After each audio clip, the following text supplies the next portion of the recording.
అహంకారము పోవాలి అనుకున్న వాడికి ఏకైక మార్గము లోకంలో మహాపురుషులతో కలిసి ఉండడమే. సత్పురుషులతోడి కూడిక వలన అహంకారం అనేటటువంటిది నశించిపోతుంది. అరే వాళ్ళే అన్ని తెలుసున్న వాళ్ళు అంత వినయంగా ఉన్నారు, అంత మర్యాదగా ఉన్నారు, అలా బ్రతుకుతున్నారు, అరే మనం దేనికి అహంకరిస్తాంరా, తప్పు కదా, తెల్లవారు లేస్తే చూస్తున్నామని వాళ్ళని చూసి వాళ్ళతో కలిసి ఉండడం వల్ల మనసు మారుతుంది. అదే విరుగుడు. అదే ఎంత కఠినమైన మనస్సునైనా, ఎంత అహంకారమైన మనస్సునైనా మార్చగలదు అని చిట్ట చివర మనకి ఈ యయాతి ఉపాఖ్యానం చేత మనకి తెలియచేస్తూ, చూడండి ధర్మం అని ఒక మాట ఉంది కదా, అహంకారం పట్టుకుని ఉండిపోయిన దేవయాని చివరికి ఏం కోల్పోయిందంటే, ఇంతటి మహారాజుకు భార్య రాజవంశానికి తల్లి కాలేకపోయింది. జనమేజయుడు ప్రశ్న చేస్తే వైశంపాయనుడు మహాభారతాన్ని వివరణ చేస్తున్నాడు. ఆ మహాభారతాన్ని వివరణ చేసేటటువంటి క్రమంలో వేదవ్యాస భగవానుని యొక్క ఆవిర్భావం గురించి నిన్నటి రోజు తెలియచేసి ఉన్నాడు. ఆ తరువాత రాక్షసాంశలలో జన్మించినటువంటి వీరులు, అలాగే దేవతల అంశలలో జన్మించినటువంటి వీరులు, వారిద్దరి గురించి చెప్పి కురుక్షేత్ర యుద్ధం ఎందుకు జరిగిందో, మాట వినకపోవడము అనేటటువంటిది ఎంత దూరం పెడుతుందో, ఆ వినకపోవడం అన్నది కూర్చున్నవాడి యొక్క స్థానాన్ని బట్టి వాడితో పాటు ఎంతమందిని తీసుకెళ్ళిపోతుందో మనకి ఆ మహాభారతంలో మహానుభావుడు వైశంపాయనుడు సంక్షేపంగా వివరించి ఉన్నాడు. అదే తరువాతి కాలంలో కురుక్షేత్ర యుద్ధంలో స్పష్టంగా అర్థం అవుతుంది. మాట వినకపోవడం ఒక దోషం అయితే, మనిషికి సహజంగా అహంకారం ఉండడం ఒక దోషం. ఇది ఎలా ఉంటుందంటే, ఈ అహంకారం అనేటటువంటిది ఉండకూడదు అని చెప్పడం చాలా తేలిక, కానీ సభాముఖంగానూ అహంకారాన్ని పరిత్యజించడం అనేటటువంటిది అంత తేలికైన విషయం మాత్రం కాదు, చెప్పినంత తేలిక మాత్రం కాదు. దానికి చాలా చాలా పరిశీలన ఉండాలి. మీరు ప్రయత్నపూర్వకంగా ఏదో కొన్ని చోట్ల జ్ఞాపకం పెట్టుకుని అయ్యో నేను ఇలా అహంకరించకూడదు అని అంటున్నా, మీరు ఒక గొప్ప కార్యానికి కారకులు అనుకోండి. అయ్యా ఎంత గొప్ప పని చేసావయ్యా అన్నారనుకోండి, కార్యం అంతా అయిపోయాక అసలు దాని గురించి ప్రతిస్పందన మనసుకు అందకూడదు. అంటే అవును నేనే కదా చేశాను అన్న పొంగు రాకూడదు. ఎవడో విమర్శ చేశారు, మీరు ఎంత మంచి పని చేయండి ఎవడో ఒకడు ఏదో ఒక విమర్శ చేస్తుంటాడు. అది కువిమర్శ, సరి అయిన విమర్శ అని మీరు ఆలోచించడం, అది కువిమర్శ అని మీకు అనిపించింది అనుకోండి, దానికి పెద్ద ప్రాధాన్యత ఇవ్వకుండా ఉండడం. అది సహేతుకమైన విమర్శ అనుకోండి, దాన్ని స్వీకరించడం. అంతవరకు ఉంటే మనని మనం దిద్దుకోవడం అవుతుంది. లేకపోతే ప్రతి చిన్న మాటకి కుంగిపోవడం అనేటటువంటి లక్షణం వచ్చింది అనుకోండి, వాడి జీవితం మృత్పిండం అయిపోతుంది. అంటే కింద పడినటువంటి మట్టి ముద్దలా అయిపోతాడు, ఇక పైకి లేవలేడు. ఈ అహంకారము అనేటటువంటిది చాలా విచిత్రంగా ఉంటుంది. ఇది మనిషి పొంది ఉండడానికి ఇదిగో ఇదొకటి కారణము అని మీరు చెప్పడం కుదరదు. అహంకరించడానికి కారణాన్ని కొత్తగా ఎక్కడి నుంచో తెచ్చుకోవలసిన అవసరం ఏమి ఉండదు. ఏదో ఒకటి వెతుక్కుని ఇదిగో దీనికి నేను అహంకరించచ్చు అనుకుని అహంకరిస్తూ ఉంటాడంతే. ఒకడికి నేను పొడుగ్గా ఉన్నానన్న అహంకారం, ఒకడు పొట్టిగా ఉన్నానన్న అహంకారం, ఒకడికి నల్లగా ఉన్నానన్న అహంకారం, ఒకడికి తెల్లగా ఉన్నానన్న అహంకారం, ఒకడికి చదువుకున్నానన్న అహంకారం, నాకు ఈ చదువు రాలేదని ఒకటి అహంకారం, ఒకడికి డబ్బు ఉందని అహంకారం, ఒకడికి నాకు లేదని అహంకారం. అసలు మనిషి అహంకరించడానికి కొత్తగా కారణం అన్నది వెతుక్కోవలసిన అవసరం ఉండదు. దాంట్లో మనిషి తాదాత్మ్యత పొందవలసినటువంటి స్థితికి వశుడైతే ఏదో కారణాన్ని వెతుక్కుంటాడు. చిత్రం ఏంటంటే అన్నిటికన్నా ఆశ్చర్యకరంగా ఉంటుంది. తల్లిలో తండ్రిలో అధికారంలో ఉంటాడు, అందుకని బిడ్డలకు అహంకారం లేదు. భర్త అధికారంలో ఉంటాడు, భార్యకు అహంకారం. భార్య అధికారంలో ఉంటుంది, భర్తకు అహంకారం. తండ్రి గారు చాలా కీర్తి ప్రతిష్టలు వహించిన వాడై ఉంటాడు, అందుకని బిడ్డలకు అహంకారం. భర్త గొప్పవాడని భార్యకు అహంకారం, భార్య చాలా గొప్పది లబ్ధ ప్రతిష్ఠురాలని భర్తకు అహంకారం. పోనీ వీడికి ఏమైనా ఉందా అహంకరించడానికి? నీకు ఇది ఉందా అని అడిగారు అనుకోండి, నీకు ఏ గొప్పతనం ఉందయా అహంకరిస్తున్నావు అని అడిగారు అనుకోండి, మా ఆయన గొప్పవాడు అందుకు అహంకరిస్తున్నాడు. ఏమయ్యా నీకు దేనికయ్యా అహంకారం అన్నారు అనుకోండి, మా ఆవిడ చాలా గొప్పది అందుకు ఈయనకి అహంకారం. కాబట్టి దానికి అర్థం ఏమి ఉండదు. ఈ అహంకారం వల్ల వచ్చేటటువంటి సమస్యలు, ఈ అహంకారం వల్ల వచ్చేటటువంటి ఇబ్బందులు 1-2 ఉండవు. అది యథార్థమైనటువంటి వృత్తాంతాన్ని వ్యాసుడు మనకి భరతవంశ క్రమంలో అందచేశారు. దాన్ని నన్నయ్య గారు ఋషితుల్యుడు కనుక ఆంధ్రీకరించి కొన్ని అద్భుతమైనటువంటి అమృతభాండ సమానమైనటువంటి విషయాల్ని మనకు అందించారు. దీన్ని కొంచెం మీరు జాగ్రత్తగా పరిశీలించగలిగితే మనిషిని ఎంతో ఉన్నతికి తీసుకెళ్తుంది, మనిషికి ఒక గొప్ప ఆలంబనాన్ని ఇస్తుంది. అంత తొందరగా ప్రతిదానికి అహంకరించకుండా వినయంతో నిలబడగలిగినటువంటి స్థితిని అందచేస్తుంది. అది చాలా గొప్పగా ఉంటుంది. చంద్రశేఖర పరమాచార్య స్వామి వారు కంచికామకోటి పీఠాధిపత్యం వహించారు. ఆయనకి నడిచే దేవుడు అని పేరు. అంతటి వైభవాన్ని, ప్రపంచవ్యాప్తమైనటువంటి కీర్తి ప్రతిష్టల్ని పొందారాయన. అటువంటి మహాపురుషుడు ఒకానొకప్పుడు ఆయన ఇలా నడిచి వెళ్ళిపోతూ ఉంటే రోడ్డుకి ఇరుప్రక్కలనున్నవారు కూడా నేల మీద పడి ఉండేవారు. ఒకానొక సందర్భంలో అయితే ఆయన ద్రవిడ దేశంలో నడిచి వెడుతుంటే 96 ఏళ్ల వయస్సులో ముందు తొట్టి రిక్షా వెడుతుంటే దాన్ని పట్టుకుని ఆయన నడిచి వెడుతుంటే, తొట్టి రిక్షా ఎక్కకూడదా అని మీరు అడగచ్చు, సన్యాసి వాహనం ఎక్కకూడదు. అందుకని ఆయన నడిచి వెడుతుంటే ఎదురుగా బస్సుల్లో వస్తున్న వాళ్ళు చెప్పులు బస్సుల్లో విప్పేసి రోడ్డు 2 పక్కల బస్సులు ఆపేసి కిందకి దిగిపోయి 2 పక్కల ఆయన వెళ్లిపోయేంత వరకు నేల మీద పడి నమస్కారం చేస్తుండగా ఆయన నడిచి వెళ్ళిపోయేవారు. వెళ్ళిపోయిన తర్వాత బస్సులు వెళ్ళేవి. తమంత తాముగా అన్ని కోట్ల మంది నీరాజనాలు పట్టారు ఆయనకి.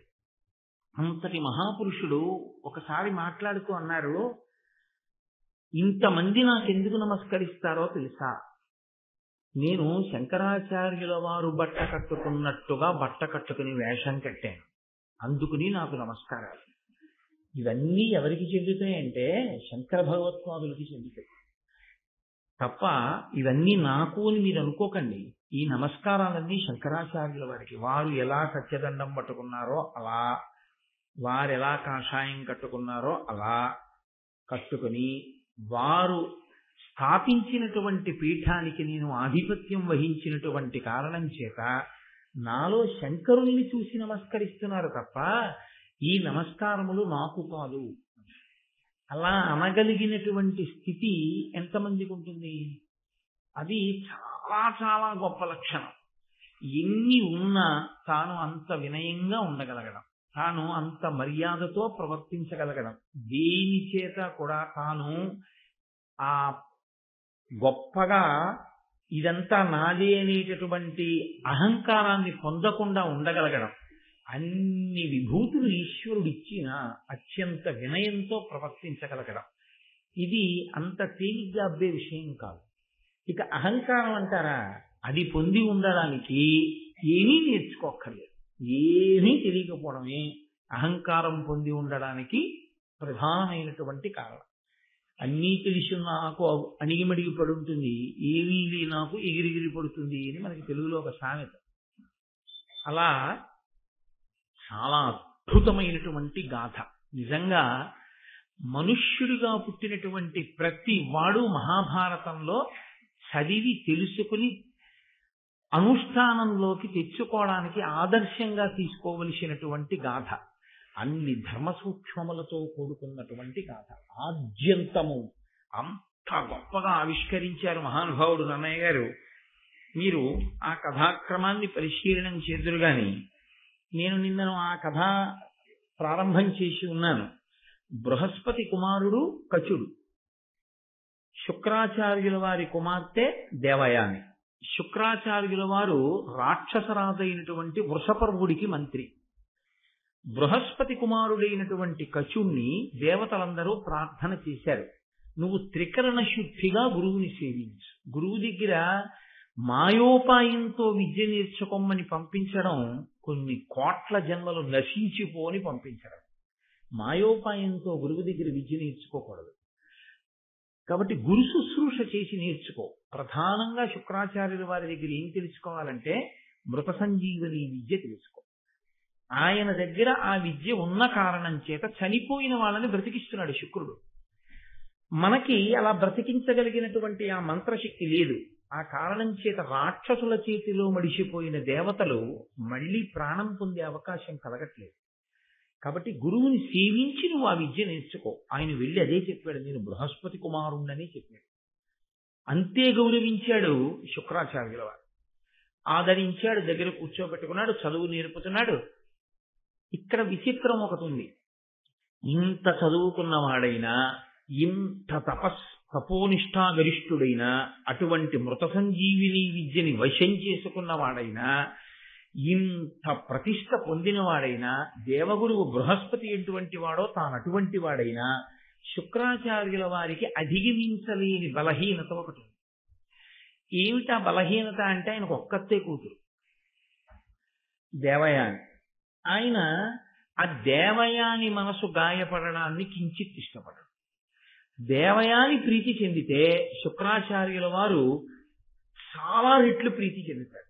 దేవయాని ప్రీతి పొందకపోతే శుక్రాచార్యుల వారు ప్రీతి పొందారు. కాబట్టి ఇప్పుడు శుక్రాచార్యుల వారి దగ్గర మృత సంజీవని పొందాలంటే దేవయాని ప్రీతి కూడా పొందాలి.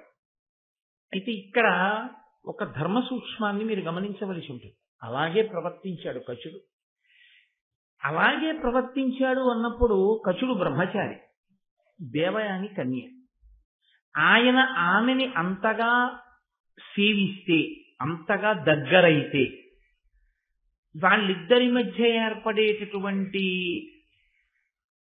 ఆ అనురాగము, ఆ ఇద్దరి మధ్య ఏర్పడేటటువంటి ప్రేమ చివరికి ఏ స్థితిని పొందాలి అన్న విషయంలో ఎవరికి ఉండేటటువంటి నియమాల చేత వాళ్ళు సంస్కారాన్ని పొంది ఉంటారు.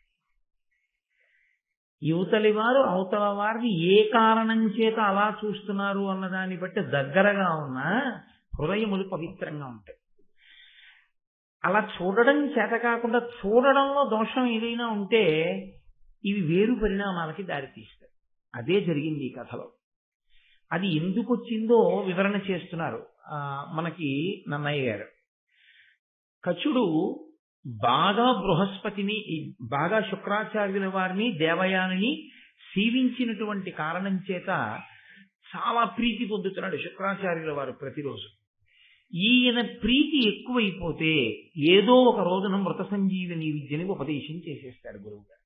గురువుగారిని మీరు ఉపదేశం చెయ్యొద్దు అని అడ్డుపట్టగలిగిన వాడు ఉండడుగా. కాబట్టి ఇచ్చేస్తాడు ఆ విద్యని. కాబట్టి ఇవ్వకుండా చెయ్యాలి అంటే గురువు గారు లేకుండా చేస్తే వీళ్ళకే ప్రయోజనం ఉండదు. మళ్ళీ మృత సంజీవిని విద్య ఉండదు. ఆ విద్య గురువు గారితో ఉంది. కాబట్టి గురువు గారు వాళ్ళకి కావాలి. ఉండకూడని వాడెవరు? దేవతల నుంచి వచ్చిన వాడు కచుడు. కాబట్టి కచుడు లేకుండా చేద్దాం. కచుడు లేకుండా చేయాలంటే ఏం చేయాలి? కచుడిని చంపేయడమే.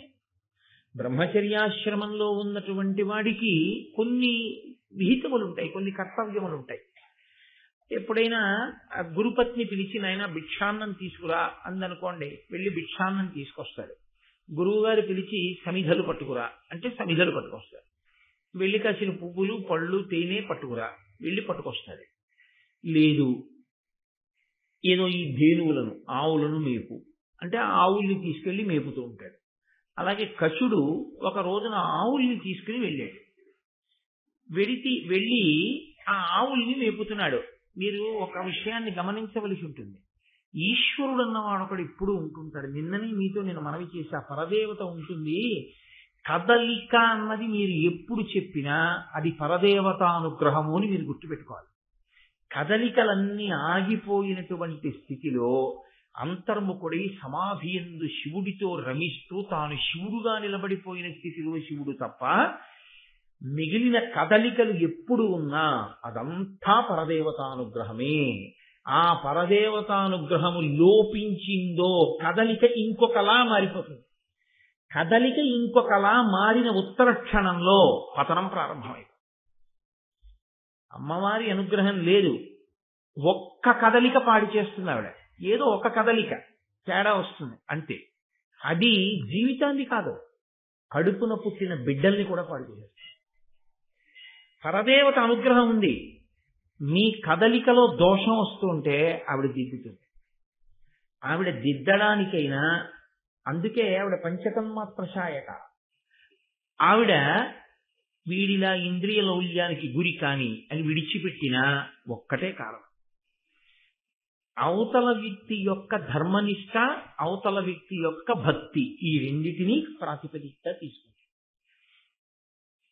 ఇప్పుడు ఆయన అదృష్టం చూడండి. ఆయన సమిధలు తీసుకురావడానికి వెళ్ళి ఉంటే దారి తప్పాడనుకుంటాడు. ఆయన ఆవుల్ని కాస్తూ వెళ్ళాడు. ఆవులకు లక్షణం ఉంటుంది. తీసుకెళ్ళినటువంటి వాడు ఎక్కడికో వెళ్ళిపోయినా ఆవులు తిరిగి ఇంటికి వచ్చేస్తాయి.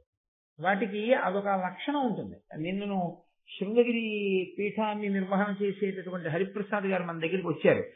వారి ఇంట్లో ఎప్పుడు ఆవులు ఉంటాయి. వారి అన్ని వ్యాపార ప్రాంగణముల యందు ఆవులు ఉంటాయి. ఆయన తన ఇంట్లో ఉన్న ఆవుని ఏదో అది కొంచెం చూడుతో ఉంది కదా అని చెప్పి దానికి బాగా రక్షణగా ఉంటుంది అని దగ్గరగా ఒక 50 కిలోమీటర్ల దూరం అవతల ఎక్కడో ఇంకొక ఊళ్ళో తన ఫ్యాక్టరీ ప్రిమిసిస్ లోకి పంపించారు ఒక ఆవుని. చాలా జాగ్రత్తగా పంపించి ఆయన రాత్రి పడుకుని నిద్రపోయారు. తెల్లవారేటప్పటికి అది అంబారావం చేస్తూ గేటు ముందు నించునుంది. ఆ 50 కిలోమీటర్ల దూరం అది ఎన్నడూ వెళ్ళి ఎరగదు. ఎన్ని మలుపులో ఉండి ఇంకొక ఊరు అది వచ్చేసింది అంతే. ఎలా వచ్చేసింది రాత్రికి రాత్రి అంటే ఆవులకి ఆ లక్షణం ఉంటుంది. అవి యజమాని దగ్గరికి వచ్చేస్తాయి. అవి అంత కష్టపడి వచ్చేస్తాయి. కాబట్టి కచుడు రాకపోవచ్చు, కానీ ఆవులు వస్తాయి ఇంటికి.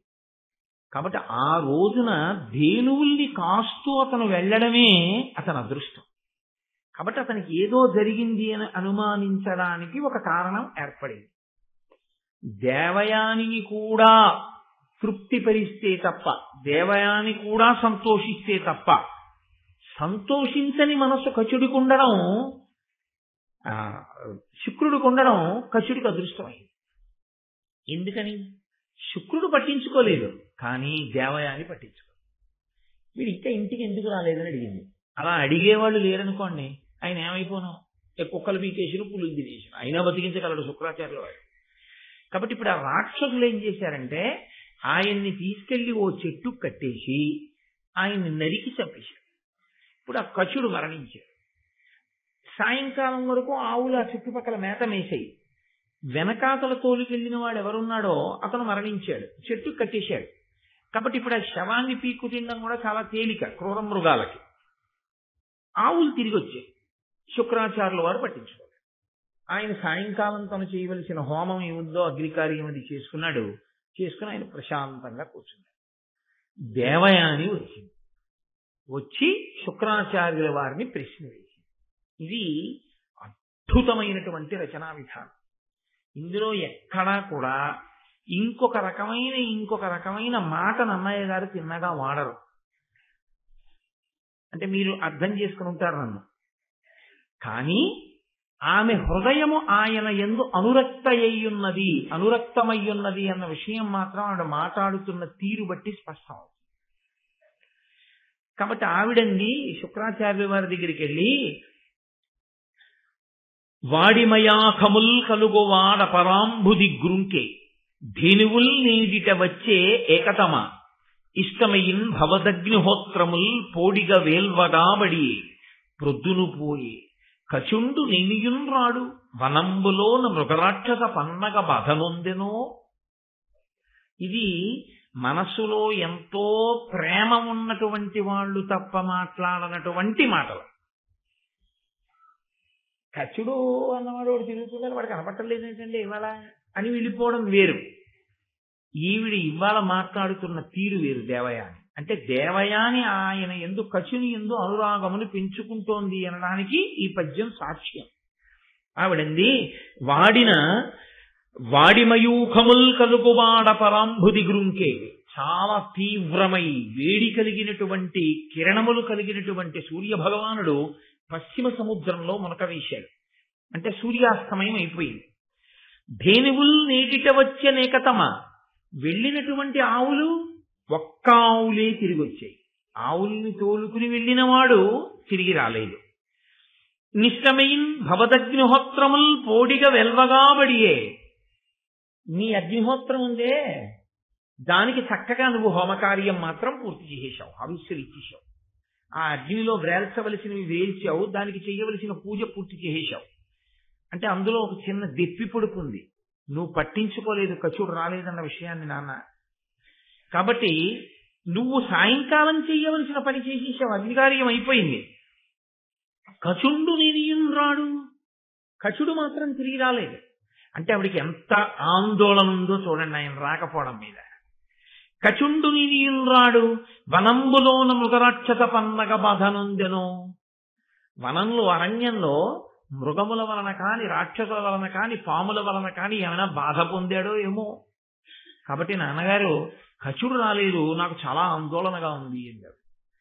అంటే వెంటనే దేవయాని ఏదైనా ఒక మాట అంటే దానికి చాలా ప్రాధాన్యత ఇస్తాడు శుక్రాచార్యుల వారు. ఆయనకున్న తన కూతురు మీద ఆయనకున్నటువంటి అభిమానము అవధి లేనిది, అంత ప్రేమ కలిగినటువంటి వాడు. అది తండ్రితనానికి దోషమా అంటే దోషమని చెప్పలేం కానీ అంతటి మహాతపస్వికి అంత హద్దులేని ప్రేమ ఉండడం ఆశ్చర్యకరం. కాబట్టి ఇప్పుడు ఆ శుక్రాచార్యుల వారు ఒక్కసారి దివ్య దృష్టితో, నేను మీతో మనవి చేశాను, ఈ నేత్రం మనకు ఒక లక్షణం ఉంటుంది, ఇది కొంత దూరం మాత్రమే చూస్తుంది, మాంసనేత్రం. అంతకన్నా దూరం చూడగలిగినవి కొన్ని ఉంటాయి, వాటిని తపస్సంపత్తి చేత పొందినటువంటి దృష్టి అంటారు. అప్పుడు ఈ కన్ను మూసేస్తారు, ఆంతరనేత్రాన్ని తెరిచి చూస్తారు. చూసినప్పుడు వాళ్ళు ఇలా నేను చూస్తే ఎలా చూస్తానో అలా వాళ్ళు చూడగలరు, ఆ శక్తి ఉంటుంది. అలా ఉంటాయా అండి? నీకు లేదని ఎవడికో లేదని నువ్వు అనకూడదు. నువ్వు చేయలేదుగా అలా తపస్సు, నువ్వు అలా చేసి ఉంటే నీకు వచ్చి ఉంటుంది. నువ్వు చెయ్యకుండా అన్నం తింటే ఆకలి తీరుతుందా అండి అని నువ్వు అన్నం తిననప్పుడు అడుగుంటావు. నువ్వు ఇప్పుడు తిన్నావు కాబట్టి నువ్వు ఇప్పుడు అలా అడగవు. నువ్వు ఓసారి అంత గొప్ప తపస్సు నువ్వు చేసి ఉంటే ఈ ప్రశ్నను వెయ్యవు. ఈ ప్రశ్న వెయ్యకుండా అది మూఢనమ్మకం అనడం నీ అజ్ఞానానికి పరాకాష్ఠ. కాబట్టి ఇప్పుడు ఆయన లోదృష్టితో, ఆంతరదృష్టితో ఒక్కసారి లోకం అంతా చూశాడు. ఎక్కడున్నాడు కచుడు?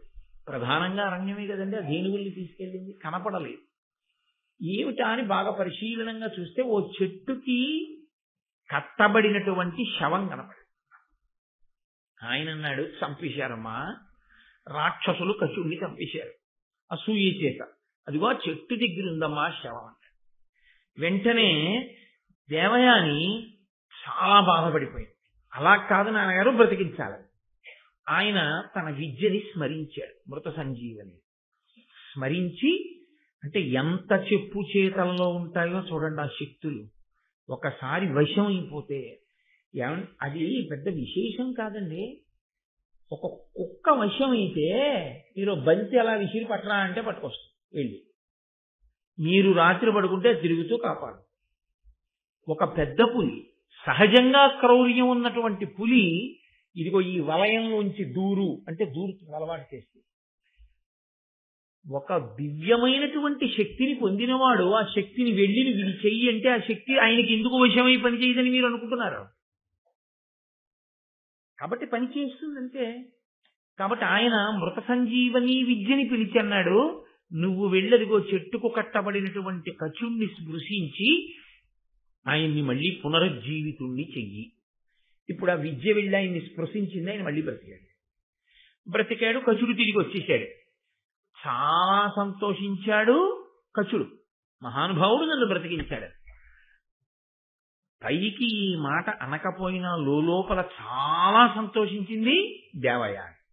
అమ్మయ్య, కచుడు బ్రతికాడు. పగ పెరిగింది రాక్షసులకి. వీడ సాధ్యం కొలా, వీడిని చంపేశాన్రా, వీడిని చంపేస్తే శుక్రాచార్యుల వారు మళ్ళీ ఆ మృత సంజీవని విద్యని పంపి బతికించాడు. కాబట్టి ఎవరి ఆలోచనలు వాళ్ళకు ఉంటాయి కదండి. వాళ్ళందరూ సమావేశమయ్యారు. శవం దొరికితే బతికించాడు.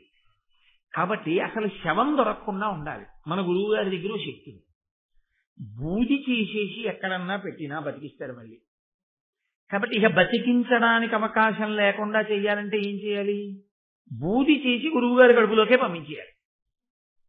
పంపించేస్తే ఇప్పుడు వాడిని బతికిస్తే మృత సంజీవని విద్యని పంపించి వాడు బయటికి రావాలిగా, కడుపులో ఏనాలు పెట్టి కూర్చుంటాడు, బయటికి రావాలి. వాడు బయటకు వస్తే గురువుగారు తెచ్చుకుంటారు.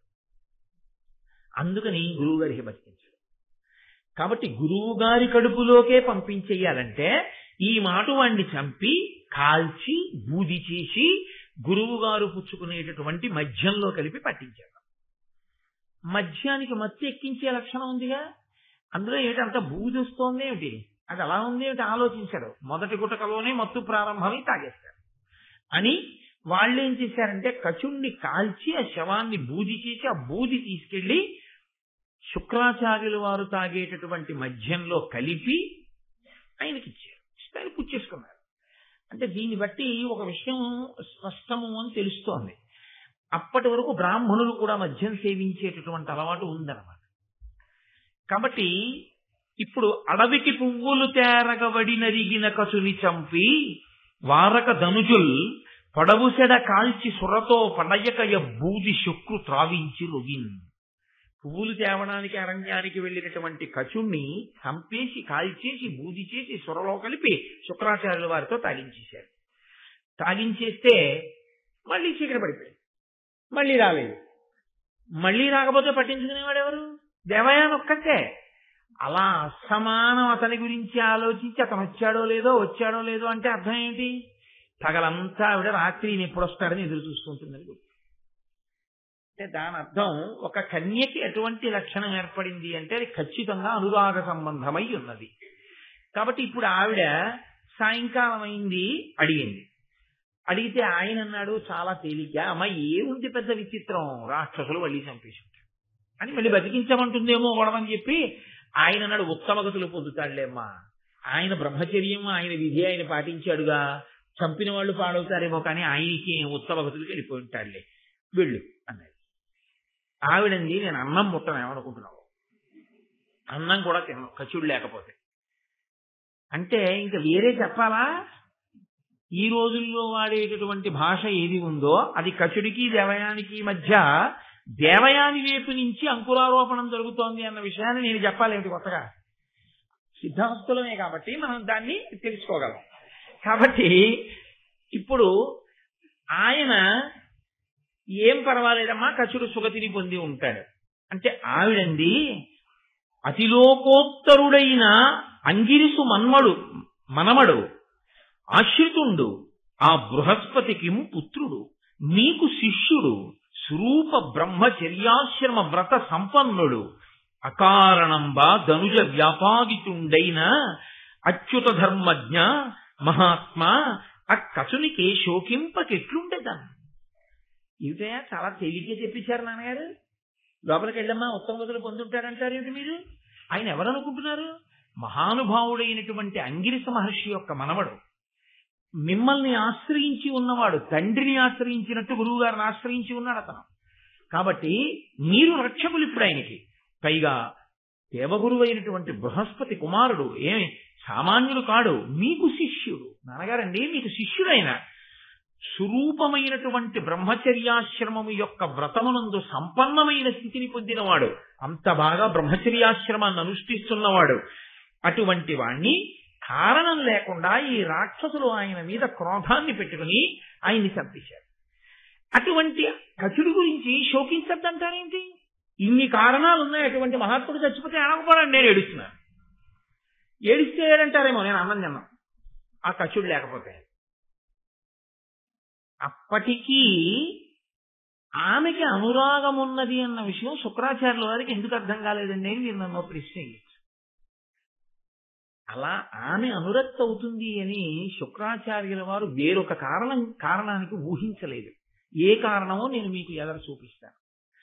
కాబట్టి ఆమె అంత హఠం చేస్తే ఆయన అన్నారు, అదేమిటమ్మా అన్నం కూడా తిన్నంటున్నావు, అంతే కసుడు బ్రతకవలసిందే, అయితే సరే ఎక్కడున్నా బ్రతికిస్తాను, చేతిలో విద్య ఉందిగా. ఆయన మళ్ళీ అంతర్ముఖుడై చూశాడు, ఎక్కడా కనపడలేదు. ఆఖరికి తన కడుపులోనే కనపడ్డాడు బూజయ్యి. అమ్మాయి రాక్షసులు నాతో తాగించేశారు, బూది కలిపేసి లోపలికి వెళ్ళిపోయాడు. భూసురులాదిగ గలజనులీసుర సేవించిరీని ఇది మొదలగ పాపాసక్తి పతితులగుదురు చేసిటి మర్యాద దీని చేకొనుడు జనుల్. సురాపానం అనేటటువంటిది ఇప్పటి వరకు బ్రాహ్మణులు కూడా చేశారు, కానీ ఇప్పుడు నేను కట్టడి చేస్తున్నాను. ఎంత తపస్సున్నవాడైనా, ఎంత జ్ఞానమున్నవాడైనా, ఎంత భక్తి ఉన్నవాడైనా సురాపానము చేస్తే వెంటనే వాడికి విస్మృతి కలుగుతుంది. వాడు ఏం చేస్తున్నాడో తెలియదు, పాపపు పని చేస్తాడు. నేను సురాపానం చేయడం వల్ల అందులో కచుని యొక్క బూది ఉంది అని తెలుసుకోకుండా తాగేశాను. కాబట్టి నేను ఇవాళ నుంచి లోకానికి ఒక వాక్కు విడిచిపెడుతున్నాను. బ్రాహ్మణునితో సహా మనుష్య పుటక పుట్టిన వాడెవ్వరూ సురాపానము చెయ్యరాదు. అలా సురాపానం చేస్తే ఘోరాతి ఘోరమైన స్థితిని వాడు పొందుగాక. కాబట్టి ఆనాటి నుంచి ఇక సురాపానం అనేటటువంటిది పూర్తిగా నిషిద్ధం శాస్త్రంలో. కాబట్టి శాస్త్రమునందు అనురక్తి ఉన్నవాడైతే ఆ ఒక్క మాట చాలు, దాని జోలికి వెళ్ళకూడదు. కాబట్టి ఇప్పుడు ఈ లోపలే ఉన్నటువంటి వాడిని బ్రతికించాలి కూతురు కోసం. కాబట్టి ఆయన మళ్ళీ ఆ మంత్రం చదివాడు. లోపల ఆ కచుడు ఊపిరి పోసుకుని మళ్ళీ సహజ స్థితిని పొందాడు. గురువుగారు, మీరు నన్ను దయతో బతికించారు, కానీ నేను బయటికి రావడం ఎలా? నువ్వు బయటికి వస్తే నేను చచ్చిపోతాను. కాబట్టి శుక్రాచార్యుల వారు అన్నారు, నువ్వు వాడు ఆ కడుపులో ఉండగానే నేను నీకు మృత సంజీవని విద్యని ఉపదేశం చేసేస్తాను. నువ్వు మృత సంజీవని విద్యని పొంది నువ్వు బయటికి రా, నేను మరణిస్తాను. నువ్వు మృత సంజీవని విద్యతో నన్ను బ్రతికించు. ఇక్కడ మీరు ఒక్క విషయాన్ని గమనించండి. కచుని మనస్సులో అన్యమైన ఆలోచన ఏదైనా ఉంటే మృత సంజీవని విద్య ఉపదేశం పుచ్చేసుకుని గురువుగారి కడుపులోంచి బయటకు వచ్చి తన దారిని తాను వెళ్ళిపోతే కచుడికి తప్ప మృత సంజీవని విద్య తెలుసున్నవాడు రాక్షసులకి లేడి. 2, అమ్మా నేను చనిపోయిన తరువాత వీడు పైకొచ్చి నాకు మళ్ళీ మృత సంజీవని విద్యతో బతికిస్తాడో బతికించడో అనుమానం. అందుకని నేను ఎలా ఉపదేశం చేస్తానమ్మా అని శుక్రాచార్యుల వారు అడగచ్చు. శిష్యుడి మీద నమ్మకం అంటే గురువు గారికి ఉండే నమ్మకం అటువంటిది. ఆ మాట కనీసం మనసులో సంకల్పంగా కూడా శుక్రాచార్యుల వారికి రాలేదు. త్రికరణ శుద్ధి కలిగినటువంటి శిష్యుడంటే గురువు గారిని అలా మోసం చేద్దామన్న ఆలోచన శిష్యుడికి రాలేదు. కాబట్టి ఇప్పుడు గురువులో కానీ శిష్యుల్లో కానీ దోషం ఏమైనా ఉందా? వాళ్ళిద్దరి మధ్య ఉన్నటువంటి అభిమానం, వాళ్ళిద్దరి మధ్య ఉన్న సంబంధం కేవలం గురు శిష్య సంబంధం తప్ప వాళ్ళిద్దరికీ ఇంకొక ఆలోచన లేదు.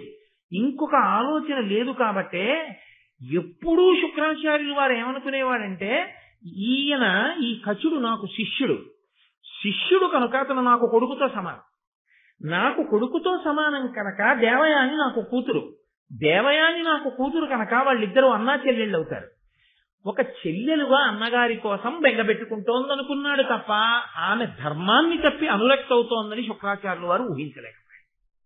అందుకని ఆయనకి అందలేదు ఆ విషయం. ఆయన లోపలంత ధర్మం పట్టుకున్నాడు. కచుడు దేవయాని తన యందు అనురక్తి అవుతోంది అని ఆయన తెలుసుకోలేకపోయాడు. ఎందుకని అంటే ఈయన్ని నేను ఎంత సేవిస్తున్నానో ఆమెనంత సేవిస్తున్నాను. ధార్మిక కోణంలో చూసినప్పుడు గురుపుత్రిక కనుక ఆమె నాకు చెల్లెలవుతుంది. కాబట్టి ఒక అన్నగారి మీద ఎంత ప్రేమ పెంచుకుంటుందో నా మీద అంత ప్రేమ పెంచుకుంటుంది.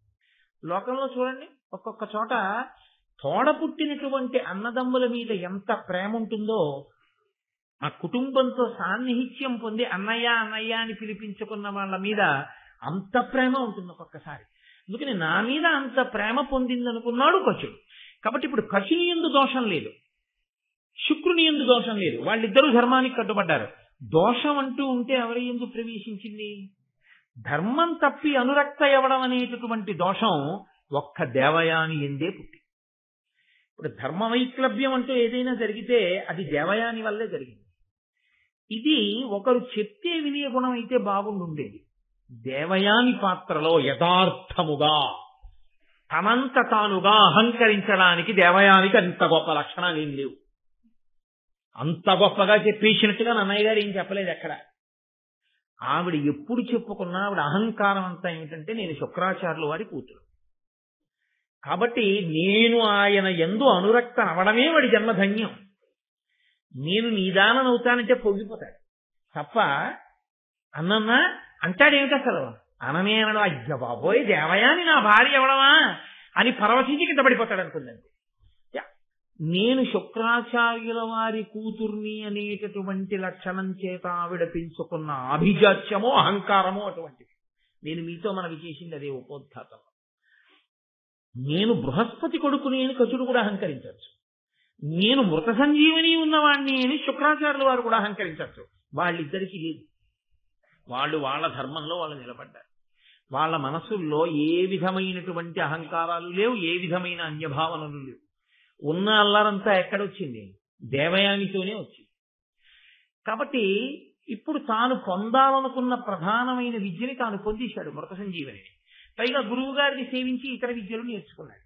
కాబట్టి గురువు గారి దగ్గర సెలవు తీసుకుని, అయ్యా నేను వెళ్ళొస్తాను, ఇంకా నేను దేవలోకానికి వెళ్ళి మా తండ్రి గారిని దేవతల్ని సేవిస్తాను. చిత్రం ఏమిటంటే శుక్రాచార్యుల వారు నీకిచ్చిన విద్యతో దేవతల్ని బ్రతికించవద్దు, ఇప్పటి వరకు రాక్షసులే బతికుంటున్నారు, దీంతో దేవతలను బ్రతికించవద్దు అని అనగలడు. విద్యనిచ్చిన గురువు దీనిని నువ్వు ఇలా ఉపయోగించవద్దు అని అనలేదు. అంటే ఆయన ఔదార్యం అటువంటిది. ఇది శుక్రాచార్యుల వారి యొక్క గొప్పతనం. నిష్కర్షగా ఆయన మహానుభావుడు.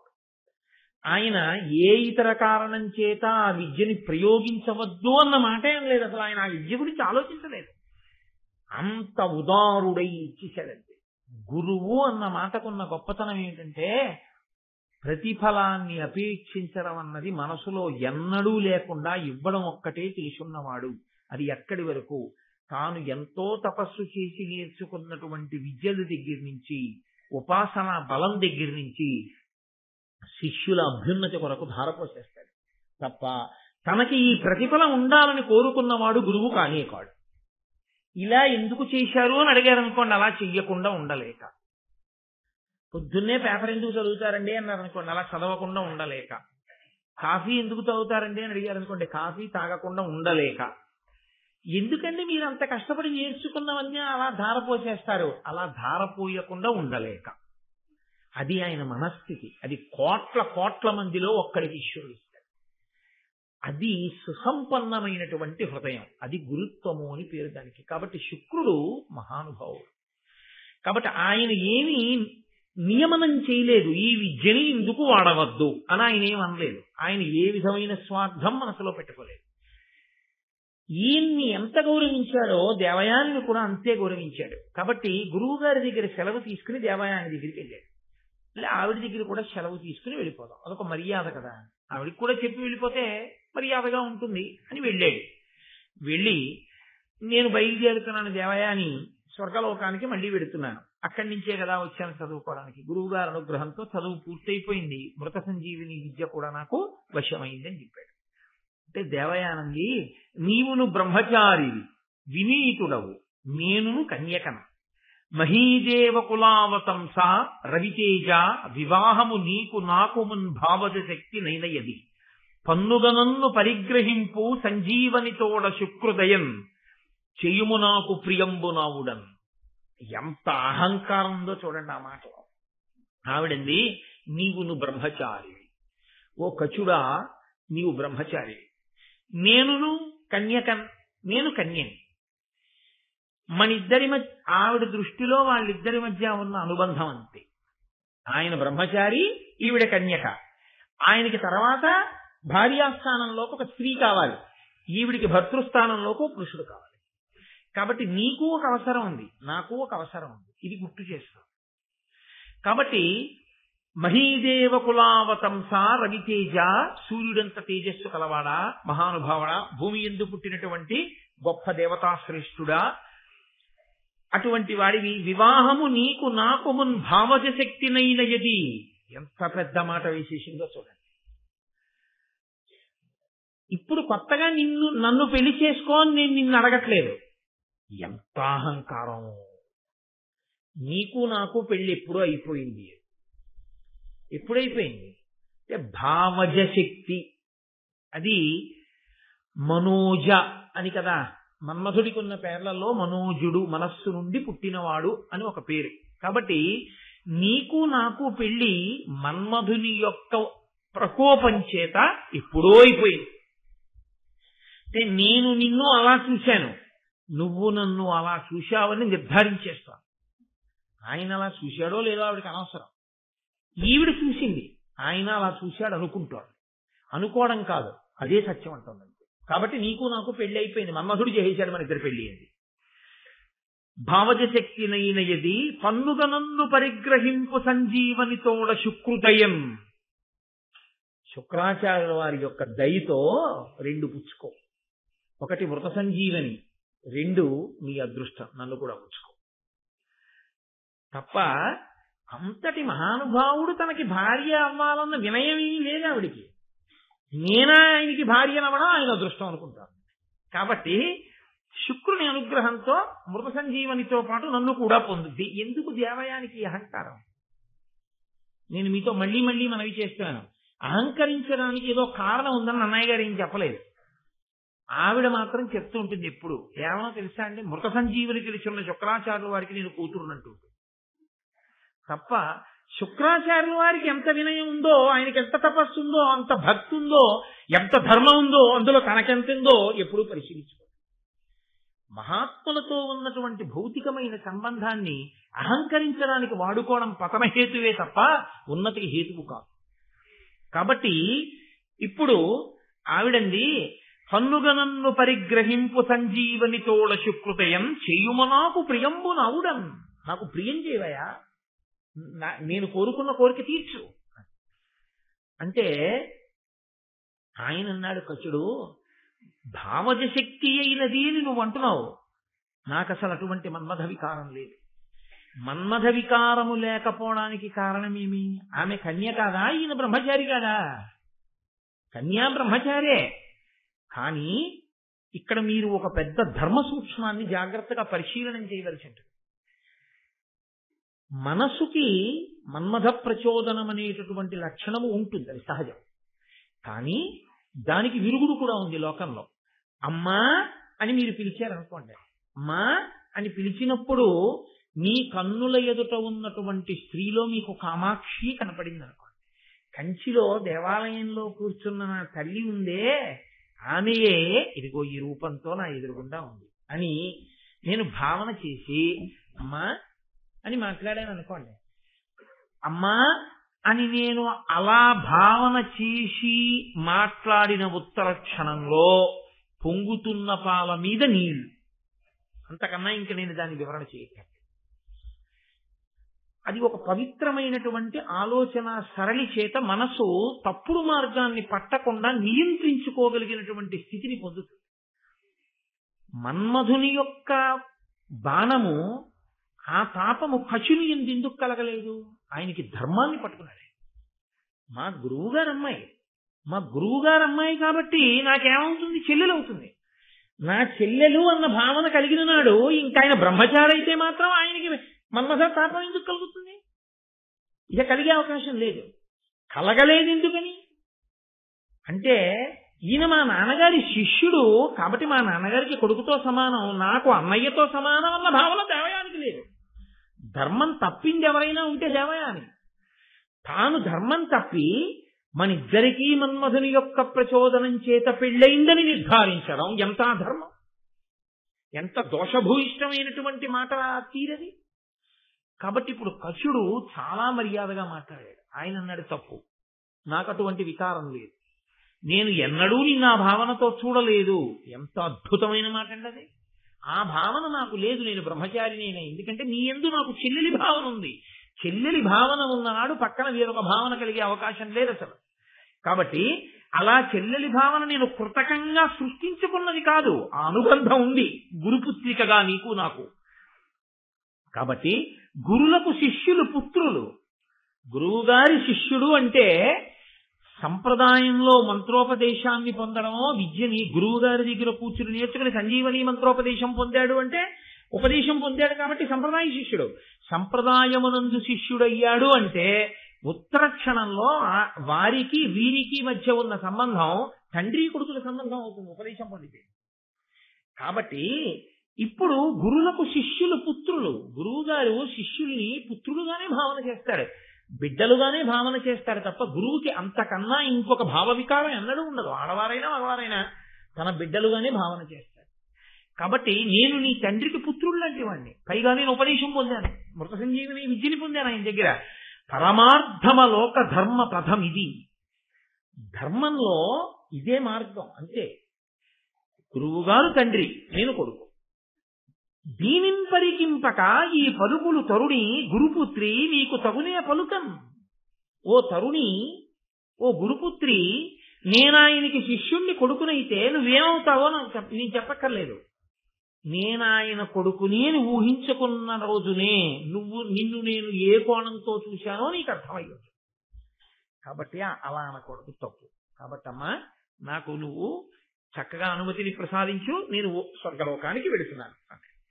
ఆవిడికి ఎక్కడ లేని కోపం వచ్చి నా మనసుని గాయపరచి వెడుతున్నావు కనుక అసలు ఏ మృత సంజీవని కొరకు నువ్వు ఇక్కడికొచ్చి ఇంత కష్టపడి మా నాన్న శుశ్రూష నాకు సేవలు చేసి దాన్ని పొందావో అది నీకు ఫలించకుండుగాక అని చెప్పించి. ఆయన అన్నాడు, నాకు ఫలించకపోతే ఫలించకపోవచ్చు.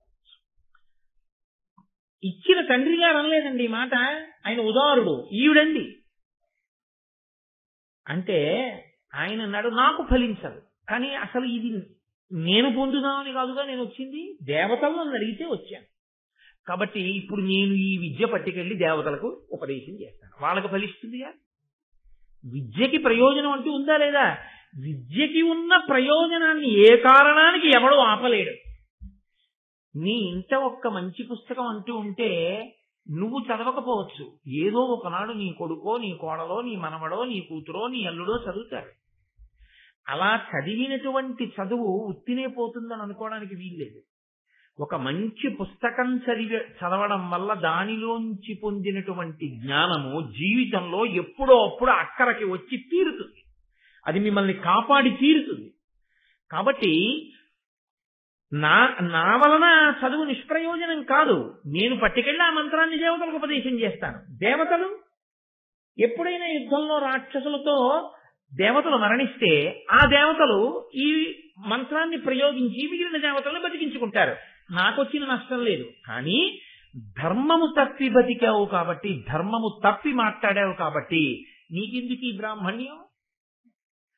బ్రాహ్మణి కదా, బ్రాహ్మణుడి భార్య, బ్రాహ్మణ పుత్రివి నీవు. కాబట్టి నువ్వు ఒక బ్రాహ్మణుణ్ణి వివాహం చేసుకోవాలి. ఇంత ధర్మం లేని దానివి ఇంకొక బ్రాహ్మణుణ్ణి వివాహం చేసుకుంటే మాత్రం ఆయన బ్రాహ్మణ్యం ఏం నిలబెడతావు నువ్వు అనువర్తించి. కాబట్టి నీకెందుకు బ్రాహ్మణుడు భర్తగా, నీకు బ్రాహ్మణుడు భర్త కాకుండుగాక అన్నాడు. లోతైన అవగాహన కశునిదే, అసలు నిజమైన శాతం అదే. శుక్రాచార్యుల వారి ఏకైక కుమార్తె, భర్త బ్రాహ్మణ తేజస్సు కలిగిన వాడు కాదు. కాబట్టి ఆమెకి బ్రాహ్మణుడు వినా ఇంకొకడు దొరకాలి.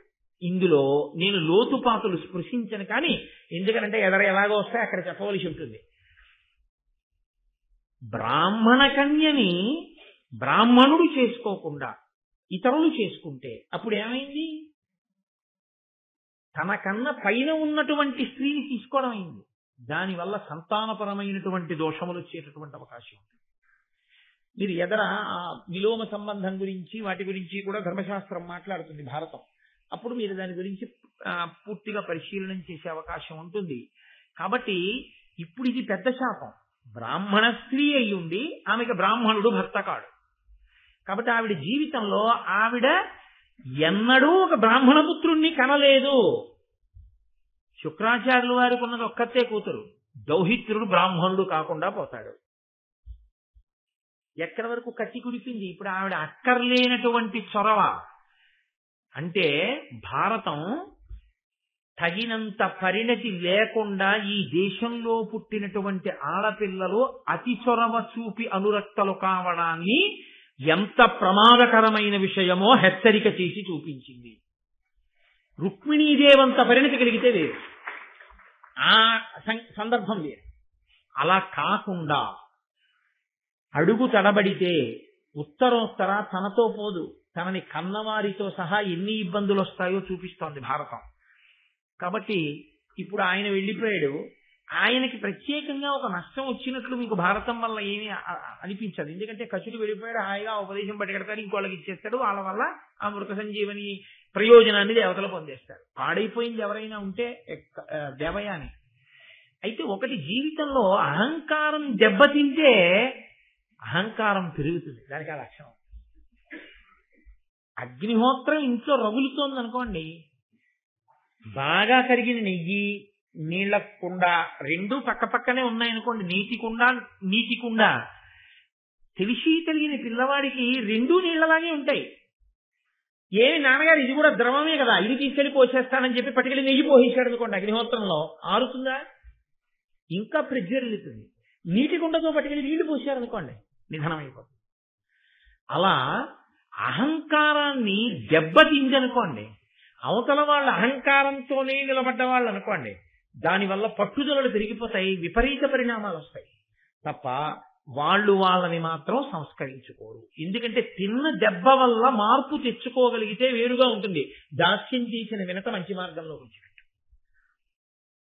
అరే, ఈశ్వరుడు ఇంత దెబ్బ కొట్టాడు, మనం ఇప్పటి నుంచైనా జాగ్రత్తగా ఉందాం అనుకుని ఉంటే ఏమో ఈ కథ ఎలా ఉండుండేది. ఇది కథ ఏం కాదు, యథార్థంగా జరిగిన సందర్భం. కాబట్టి ఇప్పుడు ఆవిడ కొంతకాలం అయిపోయింది. వృషపర్వుని యొక్క కుమార్తె, అంటే వృషపర్వుడు అంటే శుక్రాచార్యుల వారు ఎవరి దగ్గర మంత్రిగా ఉన్నారో ఆ రాక్షసరాజు వృషపర్వుడు. ఆ వృషపర్వుని యొక్క కుమార్తె శర్మిష్ఠ. ఆ శర్మిష్ఠతో కలిసి దేవయాని ఇంకా ఒక 1000 మంది కన్యకామణులతో కలిసి అందరూ కలిసి ఏదో వనంలో ఆడుకుని జలక్రీడలు ఆడదామని వెళ్ళారు. ఏదో వనంలో కాసేపు ఆడుకున్నారు. ఆడుకున్న తర్వాత డస్సిపోయారు. డస్సిపోయిన తర్వాత అందరూ కలిసి జలక్రీడలు ఆడుతున్నారు. ఆ జలక్రీడలు ఆడేటప్పుడు వాళ్ళు విడిచిపెట్టినటువంటి బట్టలన్నీ ఒడ్డును పెట్టుకుని అందులోకి వెళ్ళి స్నానం చేస్తున్నారు. ఎక్కడి నుంచి వచ్చిందో గాలి వచ్చింది. ఎక్కడి నుంచి వచ్చిందో గాలి వచ్చిందంటే ఏమిటో తెలుసా అండి? మీరు ఒక్కటే గుర్తుపెట్టుకోవాలి, కదలిక కాదు గాలి. నేను మీతో మనవి చేయలే, కదలికలన్నీ పరదేవతమని. మార్పు తెచ్చుకోని దేవయానికి చాలా పెద్ద దెబ్బే పడబోతోంది. అసలు ఆ గాలి రావడమే కథ తిప్పేసింది మొత్తం. అసలు మొత్తం ఈ కథలో పెద్ద మలుపు ఎక్కడా అంటే ఆ గాలే. ఆ పెద్ద గాలి రావడంలో ఒడ్డున పెట్టిన బట్టలన్నీ కలిసిపోయి, ఈ స్నానం చేసి పైకి వచ్చినటువంటి వాళ్ళు గబగబా తీసి ఆ బట్టలన్నీ ఏదో అందరూ ఒక 7 పిల్లలు ఆ బట్టలు కట్టేసుకుంటే దేవయానికి సంబంధించిన బట్టల్ని ఏదో మాట్లాడుకుంటూ కట్టుకోవడంలో పొరపాటున శర్మిష్ఠ కట్టేసుకుంది. కాబట్టి ఎవరి బట్టలు మిగిలిపోతాయి? అక్కడ శర్మిష్ఠ బట్టలు మిగిలిపోతే దేవయానంది, నా బట్టలు నువ్వు కట్టుకున్నావు, విడిచి ఇచ్చేసి. ఆవిడంది, ఇప్పుడు వచ్చిన నష్టం ఏమిటి? ఇలా చాలా మంది బట్టలు మారిపోయాయి, ఒకళ్ళ బట్టలు ఒకళ్ళు కట్టుకున్నాం కదా, నా బట్టలు నువ్వు కట్టేసుకో, వెళ్ళిపోతాను. ఏదో స్నేహధర్మంగా అలా బట్ట కట్టేసుకుని వెళ్ళిపోయి ఉండుంటే కథ ఇంకోలా ఉండుండేది. కానీ ఆవిడంది, నీ బట్ట నేను కట్టుకోవడం ఏమిటి? మా నాన్న మహాతపస్వి శుక్రాచార్యుల వారు, ఇదే చెప్తుంది ఎప్పుడు చెప్పిన. ఇది అహంకారానికి కారణం. మా నాన్నగారు మహాతపస్వి, నీకేముంది? నీకేమైనా ఉందా? మరి నీకెందుకు అహంకారం? నువ్వేమైనా మారుతున్నావా? ఆయనతో కలిసి కూతురుగా ఉన్నావుగా, మరి ఏం నేర్చుకుంటున్నావు నాన్నగారి దగ్గర? అంటే మౌఢ్యంతో కూడిన హృదయాలు అలా ఉంటాయి. కాబట్టి ఇదిగో, మా నాన్న మోచేకి నీళ్లు తాగి మీ రాజు బతుకుతున్నాడు, ఈయన బ్రతికిస్తే చచ్చిపోయిన రాక్షసులందరూ బతుకుతున్నారు. బతికారు కాబట్టి మీ నాన్నకి రాజ్యం నిలబడింది. నేనంత గొప్ప పుటక పుట్టిందని. ఎంత అహంకారం ఎక్కడికెక్కడికి వెళ్ళిందో చూడండి. ఇంత గొప్ప పుటక పుట్టిన నాకు నీకు పోలిక. నీ బట్ట నేను కట్టుకోనా? నా బట్టలు నాకి, నీ బట్టలు నువ్వు కట్టుకో, నేను కట్టుకోను అలా నీ బట్టలు. అంటే పిల్లలు కదండి. శర్మిష్ఠకు కూడా కోపం వచ్చింది. ఎందువల్ల కోపం వచ్చింది? తన తండ్రిని నింద చేసింది. ఆమె తండ్రికి పెద్దపీట వేసుకుంది, అంతవరకు బానే ఉంది. నేను కట్టుకోను అంటే ఒకలా ఉండుండేది.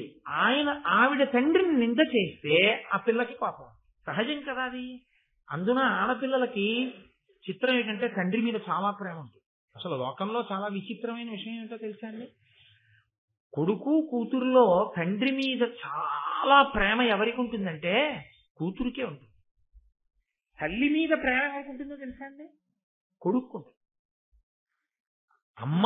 నాన్నగారు అంటే పిచ్చి ప్రేమ నిజానికి కూతురుదే.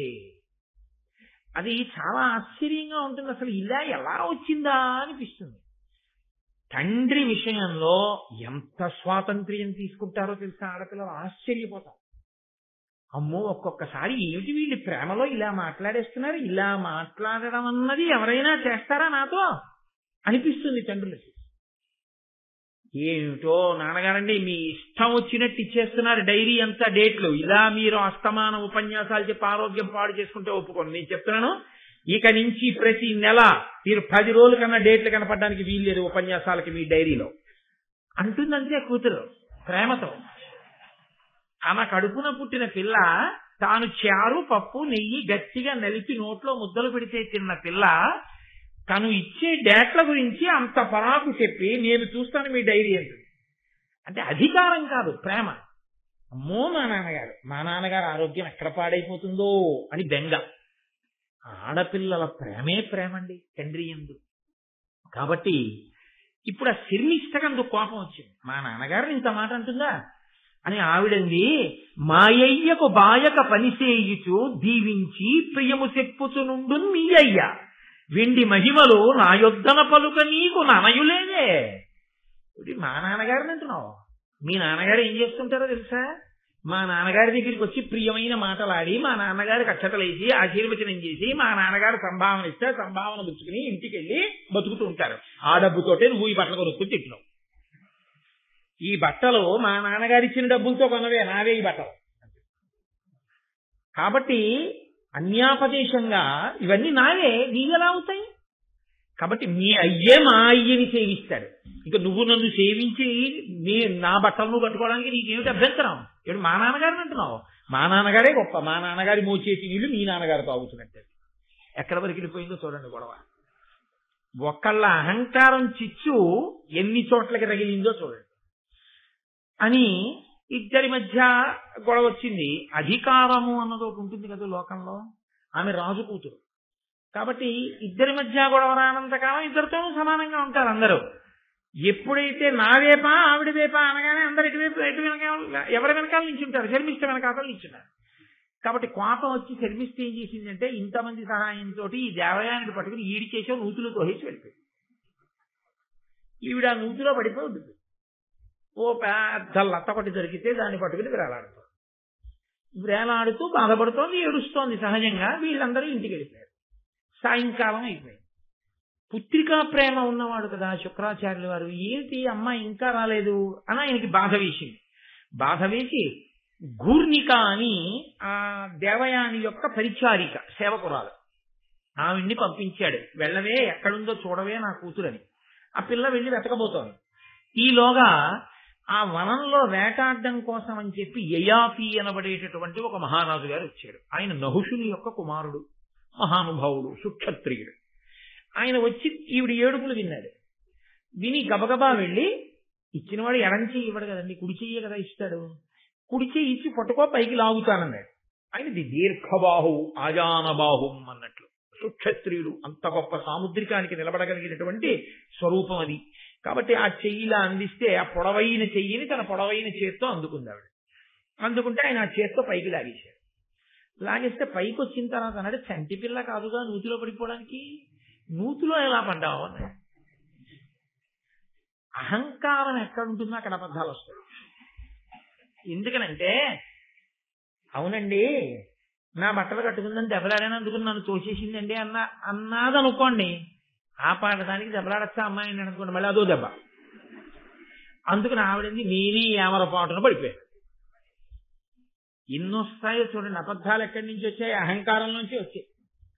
కాబట్టి ఏదో పరాకుగా ఉన్నాను, నూతిలో పడిపోయానండి, సమయానికి వచ్చారు, పైకి లాగారు, చాలా కృతజ్ఞురాలని. సరే, చాలా సంతోషం అన్నాడు. యయాతి వెళ్ళిపోయాడు. వెళ్ళిపోయిన తర్వాత ఈవిడ అటుగా వెడుతుంటే గూర్నిక ఎదురొచ్చింది. అప్పటి వరకు దేవయాని మనసులో నేను రాను అందాము ఇంటికి అన్న భావన ఉన్నట్టుగా మనకి కథాపరంగా తోచదు. కానీ మీరు చూడండి, వాడికి అన్నం తిందామా ఇవాళ అన్నం మానేద్దామా అని నిర్ణయం ఏమి ఉండదు. పిల్లాడు అలకొచ్చినప్పుడు వాడు ఏడుస్తూ కూర్చుని ఉంటాడు కోపంగా. అమ్మ వెళ్ళి అన్నానికి రా అందనుకోండి, నేను రాను, నేను తిన్న ఇవాళ అంటాడు. అది ఎప్పుడు తీసుకున్న నిర్ణయం? రమ్మంటే రానండ. అలకనమాట. అలకెందుకు? నన్ను కొట్టడమా? అదేంటి, అమ్మా నాన్న కాకపోతే ఎవరు కొడతారు? తప్పు చేశాను కాబట్టి 2 దెబ్బలు వేశారు అని. అమ్మ పిలిస్తే అన్నం తినకపోతే ఇదే నిరాహార దీక్ష, అవే సరిగ్గా చేయట్లేదు, ఇంకేది ఉంటుందా అని వెంటనే ఆ పిల్లాడు వెళ్ళి తినేడు. కాబట్టి అలా కాకుండా అమ్మ మీద అలిగాడు అనుకోండి, నేను రానన్నాను కదా. కాబట్టి అప్పటికప్పుడు వచ్చిన ప్రతిపాదనకు అప్పటికప్పుడు అలకతో మాట్లాడినట్టు, అహంకారంతో తెలిసి తెలియనితనంతో మాట్లాడినట్టు. ఈ తెలిసి తెలియనితనం ఒకటి పక్కన వచ్చి చేరడం ఇంకా పెద్ద ప్రమాదం. అహంకారం, దానికి తోడు తెలిసి తెలియనితనం వెళ్ళొచ్చి చేరాయి దేవయాని దగ్గర. ఇప్పుడు ఆవిడంది నేను రానికి. మరి ఇంటికి రాకపోతే ఏం చేస్తావు? ఇలా అడవిలో ఉంటాను. ఎందుకు అలా అడవిలో ఉండడం? అది వృషపర్వుడి రాజ్యం. వృషపర్వుడి కూతురు నన్ను అవమానించింది, నేను రాను, నేను కోపంగా ఉన్నాను, అడవిలోనే ఉంటాను. ఏపులో వస్తే వెతుకుపోయి, నేను మాత్రం రాను. అయితే ఈ మాటే చెప్పనా మీ నాన్నగారికి? అందులో పరిచారికి ఇంకొక 4 మాటలు అందనుకోండి, ఊరుకుంటుందా? ఇంత అహంకారం ఉన్నది. ఈవిడ ఉద్ధరి చూసాడు, వెనక్కి వెళ్ళిపోయి శుక్రాచార్యుల వారు, ఇది మీ అమ్మాయి రాదుట, అడవిలోనే ఉంటుందిట, చాలా కోపంగా ఉంది, శర్మిష్ఠ నూతిలో తోసేసిందిట, నేను రానంటాను. శర్మిష్ఠ సంగతి తర్వాత, ముందు పిల్లని పాపం బతిమాలు తెచ్చుకున్నామని మహానుభావుడు గబగబా అడవికి వెళ్ళాడు. శుక్రాచార్యుల వారు వెళుతూనే నీతి మొదలెట్టాడు. ఎందుకంటే కారణం తెలిసిపోయిందిగా, కోపం వచ్చింది పిల్లకని. అందుకని అమ్మ కోపం ఉండకూడదమ్మా, తప్పమ్మా అన్నారు అనుకోండి, మళ్ళీ కోపం వస్తుంది అహంకారంతో. అహంకారం లేకపోతే కోపం తగ్గిపోతుంది, కానీ అహంకారం ఉన్న చోట కోపం పోదండోయ్, చాలా కష్టం. అది ఇంకా ఇంకా రగులుతుంది అది. కాబట్టి ఆయన అన్నాడు, వెళ్ళి అనుపమ నియమాన్వితులై అనూన దక్షిణల క్రతు సహస్రంబులు చేసిన వారి కంటే అక్రోధనుడు కరం బధికుడండ్రు తత్వజ్ఞ విధులు.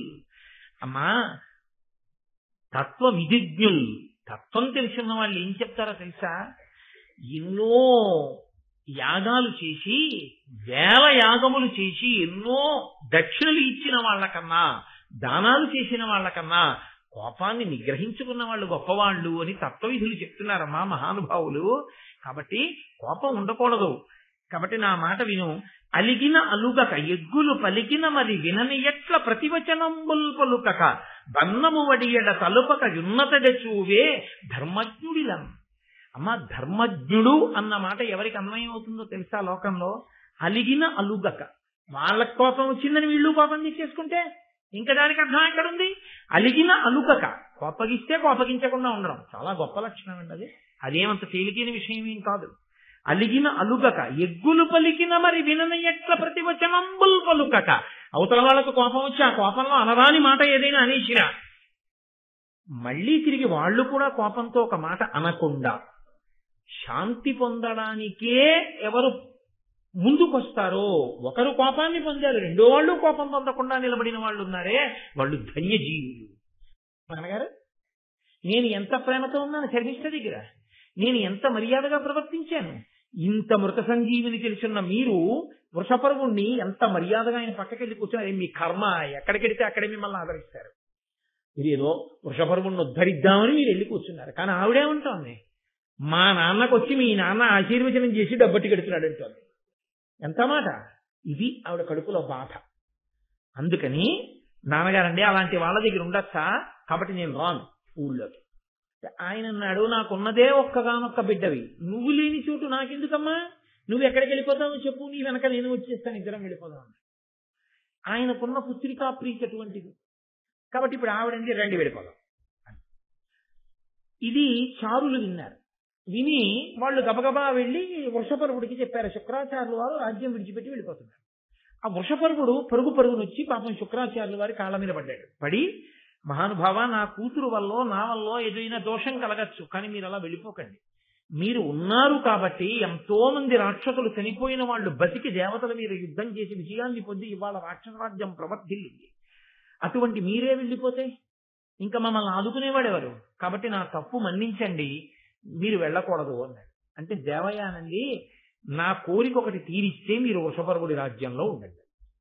ఈమెకి వశుడైన శుక్రుడు, ఏమిటి నీ కోరిక అంటే, ఆవిడంది, నాకు వృషపర్వుని యొక్క కుమార్తె అయినటువంటి శర్మిష్ఠ దాసి కావాలి. నా దాసిగా మారితే నేను మళ్ళీ వచ్చి ఆ రాజ్యంలో ఉంటాను, మీరు కూడా రాజ్యంలో ఉండండి. ఇప్పుడు తన కూతురు మీద ప్రేమకి శుక్రాచార్యుల వారు లొంగారు, తన కూతురు మీద ప్రేమకి వృషపర్వుడు కూడా లొంగాలిగా. లొంగి నీకు నా కూతురు దాచావడమా పోతే పొండానని అనుకోండి, సందేహం లేదు, శుక్రాచార్యుల వారికి ఎక్కడికి వెళ్ళినా ఆ గౌరవం నడుస్తుంది. కానీ దేవయాని ఇలా శుక్రాచార్యుల వారిని ఎన్ని తిప్పుతుంది, ఎన్ని రాజ్యాలు తిప్పుతుంది. ఈ అహంకారం ఎప్పటికి విడిచిపెడుతుంది ఆవిడ. ఇప్పుడు వృషపర్వుడు అలా అనొచ్చు, నా కూతురు నీకు దాస్యం చేయదనొచ్చు. ఆయన ఒక్క క్షణం ఆలోచించాడు, నా ఒక్క కూతురి జీవితాన్ని త్యాగం చేస్తే మొత్తం రాక్షస రాజ్యం, రాక్షస కుటుంబాలు అన్నీ సంతోషంగా ఉంటాయి. ఎవరింట్లోనూ చావుండదు. శుక్రుడు ఒక్కడుంటే అందరూ సంతోషిస్తారు. నా ఒక్క కూతురి సుఖాన్ని నేను చూసుకుంటే ఇన్ని కుటుంబాలు ఏడుస్తున్నా రాజుగా నేను చేయగలిగింది ఏమీ ఉండదు. నా కూతురి జీవితమే పోయినా నా రాజ్యము ప్రజలు బాగుండాలి. అందుకని ఆయన అన్నాడు, నా కూతురు నీకు దాసి అవుతుందమ్మా అన్నాడు. ఎంత ఉదారుడు మహారాజుగా ఆయన తన ధర్మాన్ని తాను ఎంత పాటించాడో, ఒక బ్రాహ్మణుని కుమార్తె అయినా ఎంత కఠినమైన హృదయంతో దేవయాని ప్రవర్తించిందో మీరు ఆలోచించండి. ఇదేం సామాన్యమైన సంఘటన కాదది. ఒక మహారాజు తన కుమార్తెని దాస్యం చేయమన్నాం అంటే అదేం సామాన్యమైన విషయం అండి. పైగా ఎంతమంది కలిసి వనంలోకి వెళ్ళారో ఆ 1000 మందితో కలిసి శర్మిష్ఠ దాసిగా మారాలని ఇప్పుడు వాళ్ళందరూ ఆమెకి దాసులయ్యారు. ఇప్పుడు ఆవిడ చాలా సంతోషించింది, నా కోరిక తీరింది. అహంకారానికి ఉన్న లక్షణం ఏమిటో తెలుసా అండి? తనంత తానుగా అహంకారాన్ని విడిచిపెట్టాడా బాగుపడతాడు. వేరొకడు అహంకారం విడిచిపెట్టరా అని చెప్పినా అహంకారం పెరుగుతుంది, వాడు నాకు చెప్పేవాడా అని. అహంకారం తృప్తి పొందినా అహంకారం పెరుగుతుంది. అధర్మ మార్గంలోనైనా సరే అహంకారం తీరింది అనుకోండి, చూసావా నా మాట ఎలా విన్నారో, చూసావా నేనంటే ఎంత భయమో అంటాడు తప్ప అది అవతల వాళ్ళ సంస్కారం రాది అని అంగీకరించలేడు. ఇదంతా నా గొప్పే అంటాడు అని ఇంకొక తప్పటడుగు వేస్తాడు, ఇంకా అహంకారంతో ప్రవర్తిస్తాడు. అహంకారమును విరగొట్టుకోవడం అనేటటువంటిది మన పరిశీలనంతో మనం చెయ్యాలి తప్ప అది ఎంతమంది మహాత్ములు మీ కంటి ముందు నిలబడినా, ఇన్ని త్యాగములు మీ కంటి ముందు జరిగిపోతున్నా మీ అహంకారం మాత్రం చావదు. నిరూపణం చేస్తోంది మహాభారతం. అది ఎంత ప్రమాదకరమో చిట్ట చివరికి ఎక్కడికెడుతుందో చూద్దురు కానీ ఈ అహంకారం అన్నది. కాబట్టి ఇప్పుడు వాళ్ళందరూ ఈవిడికి దాసి స్త్రీలుగా మారిపోయారు. వీళ్ళందరూ కలిసి మళ్ళీ ఒక రోజున వనంలో విహారం చేయడానికి వెళ్ళారు. ఆ వనంలో విహారం చేస్తున్నారు. వనంలో విహారం చేస్తుండగా యయాతి మహారాజు మళ్ళీ వచ్చాడు. ఆయన ఎందుకు వస్తుంటాడు అక్కడికి అంటే వేటాడుతుంటాడు. ఆయన మహారాజు కదా, ఆయన వేటకు వస్తాడు. వీళ్ళు ఎందుకు ఎడుతుంటారు? వీళ్ళు వన విహారానికి ఎడుతుంటారు. చూడండి, ఇద్దరికీ ఒకే రకమైనటువంటి అభిరుచి ఉన్న వాళ్ళు ఎప్పుడు సాయంకాలం 6:30 50 రూపాయల కాగితాలు తీసి పట్టుకుని ఒక చోటే కలుసుకుంటుంటారు. మనిషికి 2 కాబట్టి ఇచ్చేది అక్కడే కలుసుకోవాలి. సకుటుంబ సపరివార సమేతంగా వెళ్ళి అక్కడ నిలబడి తరించి, ఇంట్లో నలుగురుంటే ఏ 2 వెళ్ళి అక్కడ నిలబడి కప్పం కట్టి అవి తెచ్చుకుని ధన్యులైపోవాలి ఒక 2.5 గంటల పాటు కదా. కాబట్టి అటువంటి అభిరుచులు ఉన్న వాళ్ళు అక్కడే కలుసుకున్నట్టు వేటాడడానికి వెళ్ళిన యయాతి వనానికే వెడతాడు. వన విహారం చేసేటటువంటి అభిరుచి ఉన్నటువంటి దేవయాని కూడా అక్కడికే వెళుతుంది. మళ్ళీ ఇద్దరూ కలుసుకుంటారు. మళ్ళీ ఈవిడ అహంకారం ఎక్కడ దెబ్బతిందో తెలుసా అండి? యయాతి ఈవిడ వంక చూడదు. ఈవిడ వంక చూడకుండా శర్మిష్ఠ వంక చూశాడు. ఎందుకని? శర్మిష్ఠ సౌందర్యవతి కాబట్టి ఆయన ఇంకా పెళ్లి చేసుకోవలసినటువంటి రాజు. ఆమె రాజు యొక్క కూతురు శర్మిష్ఠ కాబట్టి ఆమె వంక ప్రీతితో చూసి ఆయన ధర్మాన్ని పాటించాడు. తను ఒక రాజు. ఈ అమ్మాయి ఎవరు? అసహ్యంగా ఉంటుంది. అది నా కొడుక్కి నేను సంబంధాలు వెతుక్కుంటున్నాను అనుకోండి, నాకు కోడలు వస్తే బాగుండు అనుకున్నాను అనుకోండి, నేను ఏదో ఊరు ఉపన్యాసం చెప్పడానికి వెళ్ళాను అనుకోండి, ఆ ఇంట్లో వాళ్ళు ఎవరో, ఆ ఊళ్ళో వాళ్ళు ఎవరో నన్ను పలహారానికి పిలిస్తే నేను ఆ ఇంటికి పలహారానికి వెళ్తే మా అమ్మాయి అండి బీటెక్ 2nd ఇయర్ చదువుతోంది, లేకపోతే 3rd ఇయర్ చదువుతోంది అన్నాను. ఓ, ఈ పిల్లని చూస్తే నా కోడలు అయితే బాగుండే, మంచి కుటుంబం, మంచి పిల్ల, మంచి సంస్కారం అని. ఏదమ్మా ఏది నా పక్క నుంచి, అబ్బో చాలా పొడుగుగా ఉన్నావు అని నేను అన్నాను అనుకోండి, ఆ అమ్మాయిని నా పక్కన నించోమ్మండం, ఇలా ఆ పిల్లని నా పక్కన నించో పెట్టుకోవడం సరదా కాదు. నా కొడుక్కి కూడా ఈమె అన్ని రకాలుగా అనుగుణంగా ఉంటుందా అని నేను పరిశీలించుకోవడం. అప్పుడు దోషం లేదు, ఎందుకంటే నా కోడల్ని తెచ్చుకునే ప్రయత్నం అది. నేనే అనురక్తుడనై పెళ్లి కాకముందు, ఇప్పుడు కాదు అసలు, ఇప్పుడు అంతకన్నా భయంకరమైన దోషం ఇంకోటి అందులో పురాణాలు చెప్తాను. కాబట్టి నీ పేరేమిటని అసలు అడగకూడదు, అందులో భూమిని పరిపాలించారా అని అంతకన్నా అడగకూడదు. కాబట్టి ఆయన మర్యాద పాటించాడు, ఆయన ధర్మం పాటించాడు. ఒక్కొక్కరు ఎంత జాగ్రత్తగా మనస్సు మీద అధికారం కలిగి పరిశీలనం చేసుకుంటారో చూడండి. ఆయన తొందరపడి ప్రశ్న లేదు. దేవయానితో ఇతపూర్వ పరిచయం ఉన్నవాడు కాబట్టి శర్మిష్ఠ వంకే చూస్తున్నాడు, దేవయాని వంక చూడకుండా దేవయానిని ప్రశ్న వేశాడు. వీళ్ళందరూ ఎవరు, వీళ్ళ పేర్లు ఏమిటి అన్నాడు. ఈమె ఎవరు అని అడగకుండా వీళ్ళందరూ ఎవరు అన్నప్పుడు ఈవిడ పేరు చెప్పినప్పుడు ఇది బాగా విందాం, ఇది ఒక్కటి బాగా గుర్తెట్టుకుందాం. మిగిలిన ఆవిడ చెప్తుంది ఈ చెవులోంచి ఈ చెవిలోకి పోతున్నాడు. ఇది ఆవిడ కనిపెట్టింది. ఓహో, అటు చూస్తూ నన్ను అడుగుతున్నాడు. ఆమె యందు అనురక్తుడై ఆమెను వివాహం చేసుకుంటే ఈమె మహారాణి అవుతుంది, దాస్యం పోతుంది. పైగా అహంకారం కదండి. నేను తను నిలబడి ఉండగా కనవంక చూసి రాజు సంతోషించడమా, నన్నేమో అడగడమా ఆమె ఎవరని.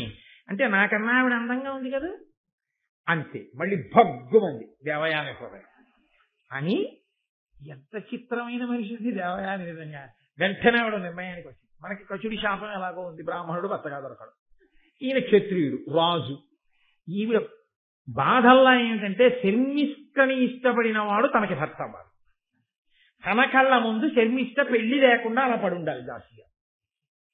అంటే అర్థం లేని ఆభిజాత్యం, అర్థం లేని క్రౌర్యం, అసలు ఒక ఆడదానికి ఉండకూడని హృదయం. ఎక్కడి నుంచి వచ్చేస్తున్నాయి ఈ పిచ్చి ఆలోచనలన్నీ? తాను అదుపు చేసుకోలేని తన అహంకారంలోంచి ఎన్ని అడగకూడని విషయాలు అడుగుతోందో చూడండి. కాబట్టి ఇప్పుడు ఆయనతో అంది, నన్ను మున్న ఎరుంగు ఇన్నాటి నాకు దాసి, వృషపర్వుడను మహాదానవేంద్రు కన్య, నా యొద్ద ఎప్పుడు కదలకుండు అనగా మరి దీని శర్మిష్ఠయుండ్రు జనులు అని పరిచయం చేసి. నన్ను మున్న ఎరుంగు, సరే నా గురించి నేను చెప్పక్కర్లేదనుకో, అని నీకు బాగా తెలుసు అంటే అక్కడికి శర్మిష్ఠ ముందు వాళ్ళిద్దరికీ బాగా పరిచయాలు ఉన్నట్టు. ఏమిటి పరిచయం? ఇంతకు ముందు నూతిలో పడిపోతే పైకి లాగాడు, అది పరిచయం. అథవా ఆయన వేటాడుకుంటుంటే వీళ్ళు వనానికి అడిగితే ఎప్పుడన్నా చూశారేమో. మనకి భారతంలో తెలుసున్న పరిచయం అంటూ ఏమైనా ఉంటే నూతిలో పడితే పైకి లాగడమే. వెనకటొకడు రాజుగారితో మాట్లాడాను అన్నట్టు. అయిపోయి నువ్వు రాజుగారితో మాట్లాడడం ఏంట్రా? రాజుగారితో నేను మాట్లాడాను కదా, రాజుగారు నాతో మాట్లాడారు రా అన్నాడు. రాజుగారు నీతో మాట్లాడారా? అవును, రాజుగారే మాట్లాడారు. రాజుగారు నీతో మాట్లాడడం ఏంట్రా? నీకు ఏమి విశేషం ఉందని రాజుగారు నీతో మాట్లాడతారు? ఎప్పుడు మాట్లాడారు, ఎందుకు మాట్లాడారు చెప్పన్నారు.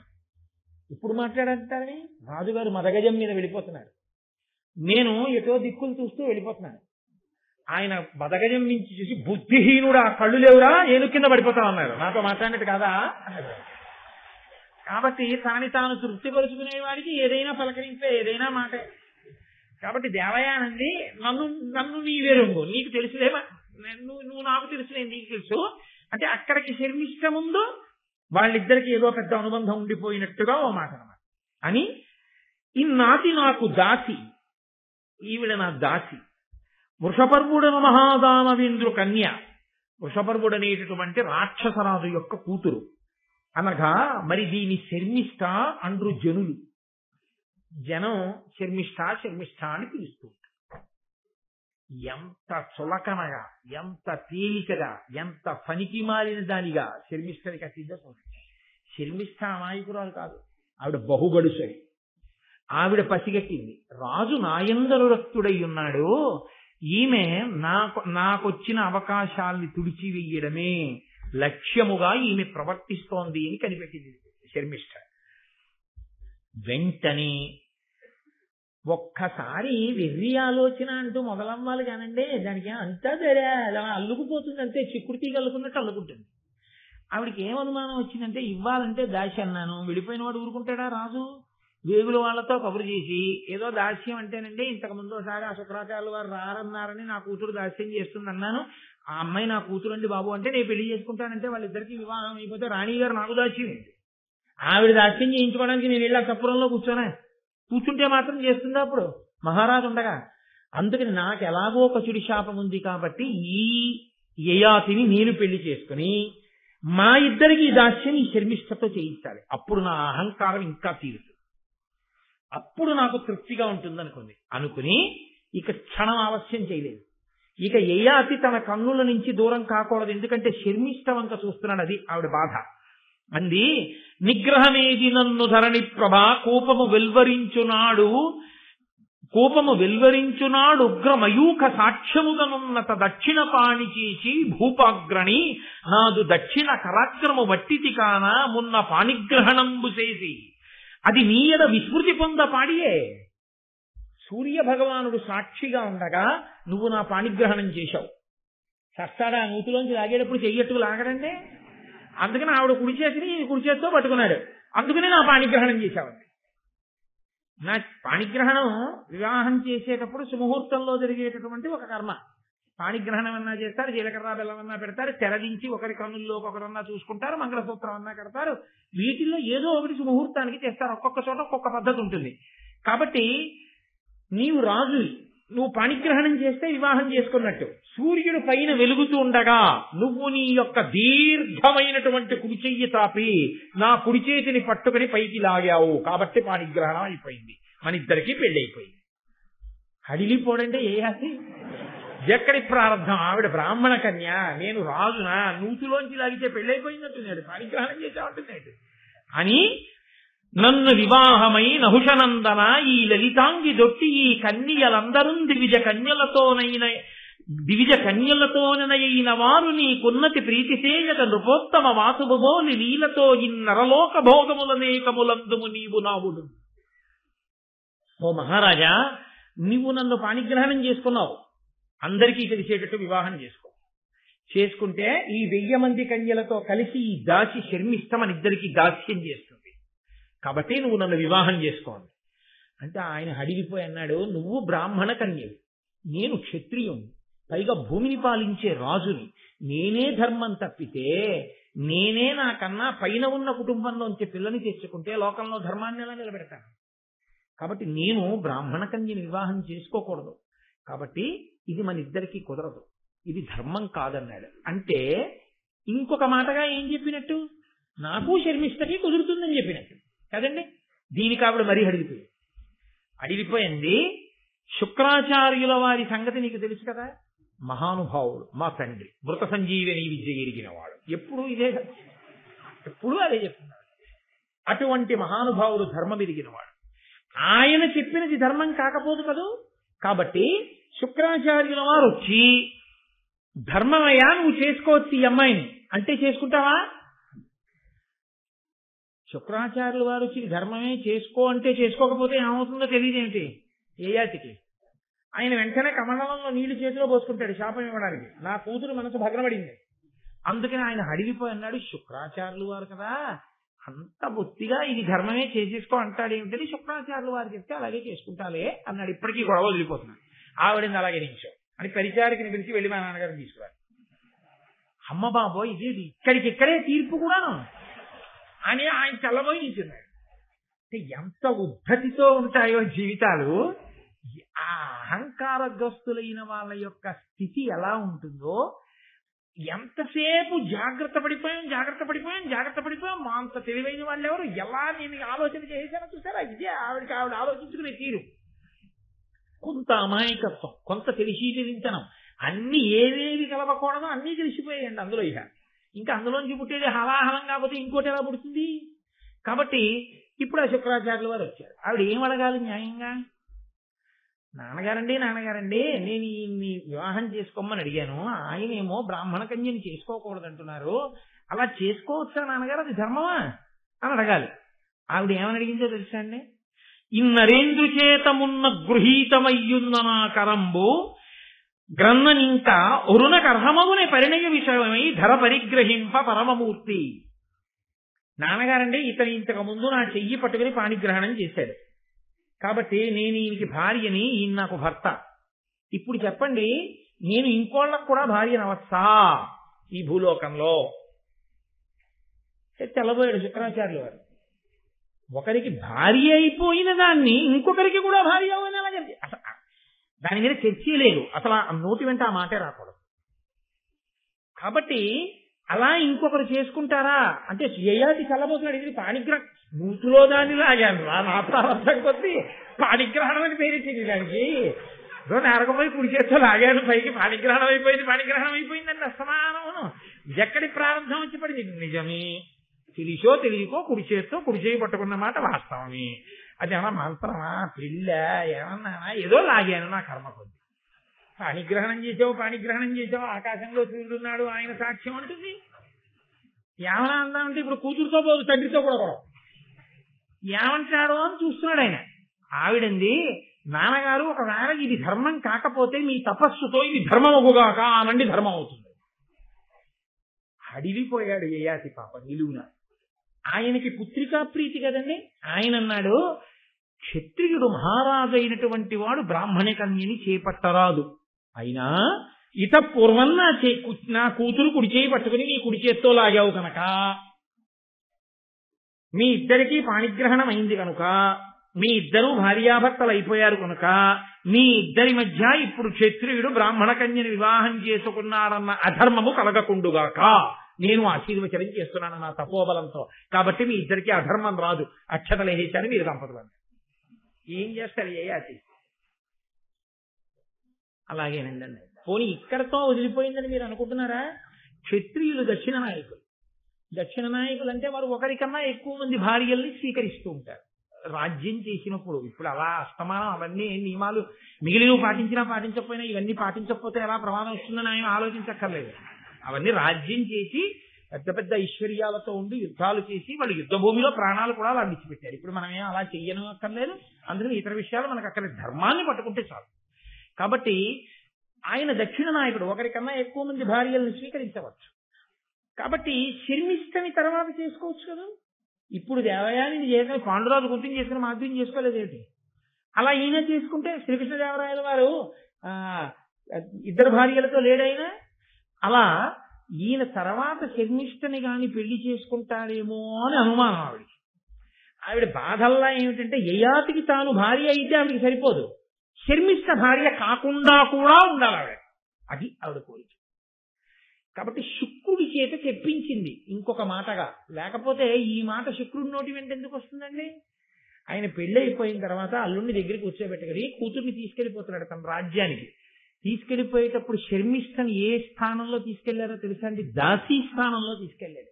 ఊరుకున్నాడండి వృషపర్వుడు మహానుభావుడు రాజ్యం కోసం. ఒక తండ్రి పుత్రికా ప్రేమకి ఇలా ప్రవర్తిస్తే ఒక తండ్రి ఉదారుడై అలా ప్రవర్తించాడు. అది తేలికైన విషయం అని మీరు అనుకోకండి. ఆ తండ్రి గుండెలో ఎన్ని అగ్నిపర్వతాలు బద్దలై ఉంటాయో, ఆ పిల్ల గుండెలో ఎన్ని అగ్నిపర్వతాలు బద్దలై ఉంటాయో. తనని అనురక్తుడై చూసినటువంటి రాజు ఆమెని వివాహం చేసుకుని తనని దాసిగా తీసుకెళ్తున్నాడు. పైగా శుక్రాచార్యులు వారు పక్కన కూర్చోబెట్టుకుని చెప్పాడు, నీతో పాటుగా ఈ 1000 మంది దాసీ స్త్రీలని శర్మిష్టని పంపుతున్నాను. వీళ్ళకి నువ్వు మంచి వస్త్రములు, శరీరములకు అనులేపనం చేసుకునేటటువంటి సుగంధ ద్రవ్యములు, పుష్పములు, మంచి మంచి భవనములు, విహారములు కల్పించవచ్చు. వారిని నీ సుఖము కొరకు వినియోగించుకొనవచ్చు అంగీకరిస్తేవారు. కానీ ఒక్క శర్మిష్ట మాత్రం దాసిగా ఒంటికి అంగరాగములు పూసుకోవడం, మంచి బట్టలు కట్టుకోవడం, పువ్వులు పెట్టుకోవడం, మంచి భోజనం చేయడం, మంచి భవనంలో ఉండడం వినా ఎన్నడూ ఆమె యందు నువ్వు భార్యాత్వమును పొందరాదు. ఇది నా శాసనం అని చెప్పాడు. ఇంతకన్నా దారుణాతి దారుణమైన విషయం ఇంకొకటి లేదు. ఎప్పుడో ఒక్కసారి గాలికి బట్టలు కలిసిపోతే ఆవిడ బట్టలు కట్టుకుందా? కట్టుకున్నందుకు వాళ్ళ నాన్నగారిని తోలనాడిందని వాళ్ళ నాన్నగారిని వెనకేసుకొచ్చి ఒక్క మాట మాట్లాడిందా? ఆ మాట మాట్లాడినందుకు తనకి కావలసిన భర్తని ఎగరేసుకుపోయి ఆవిడ చేసుకుంటుందా? చేసుకుని దాసిగా తీసుకెడుతుందా? తన కళ్ళ ముందు తనకి భర్త కావలసిన వాడితో తాను సంతోషంగా మహారాణి స్థానంలో కూర్చుని ఉంటుందా? ఆవిడ బిడ్డల్ని కంటుందా?